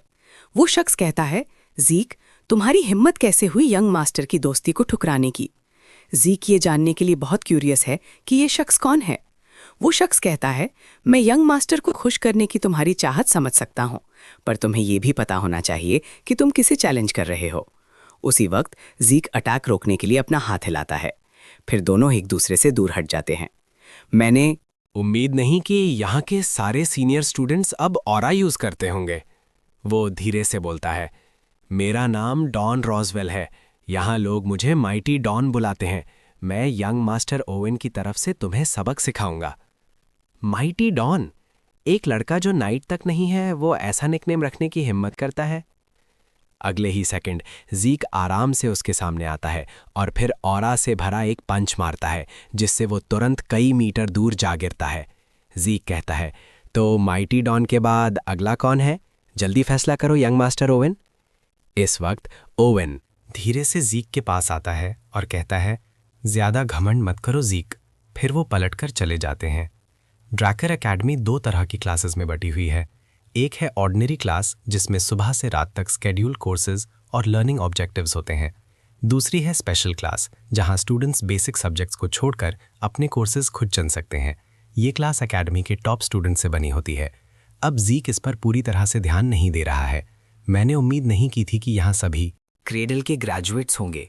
तभी प्रोफेसर धीरे से कहते हैं, स्पेशल क्लास के नए स्टूडेंट्स को एनकरेज करने के लिए आज हमने एक खास मेहमान को बुलाया है, जो 20 साल पहले ईस्टर्न एम्पायर टीम के कैप्टन थे। वो हीरो जिसने अपने तेज दिमाग से एम्पायर पर हमले की प्लानिंग की थी, principal Howard Drecker. Battle hero Howard. हालांकि इन्हें हीरो स्ट्रैटेजिस्ट कहा जाता है, पर ये असल में एक घटिया इंसान है। बस किस्मत से इन्होंने दुश्मन के प्लान्स खराब कर दिए और एक हीरो बन गए। और सबसे बड़ा पॉइंट, पिछली जिंदगी में यही वो बंदा था जिसने जीक को एकेडमी से निकाल दिया था, जिसकी वजह से जीक को ट्रॉय प्रिंसिपैलिटी में भटकना पड़ा और आखिर में उसे साउथ में कुटेल को एक गुलाम की तरह बेच दिया गया।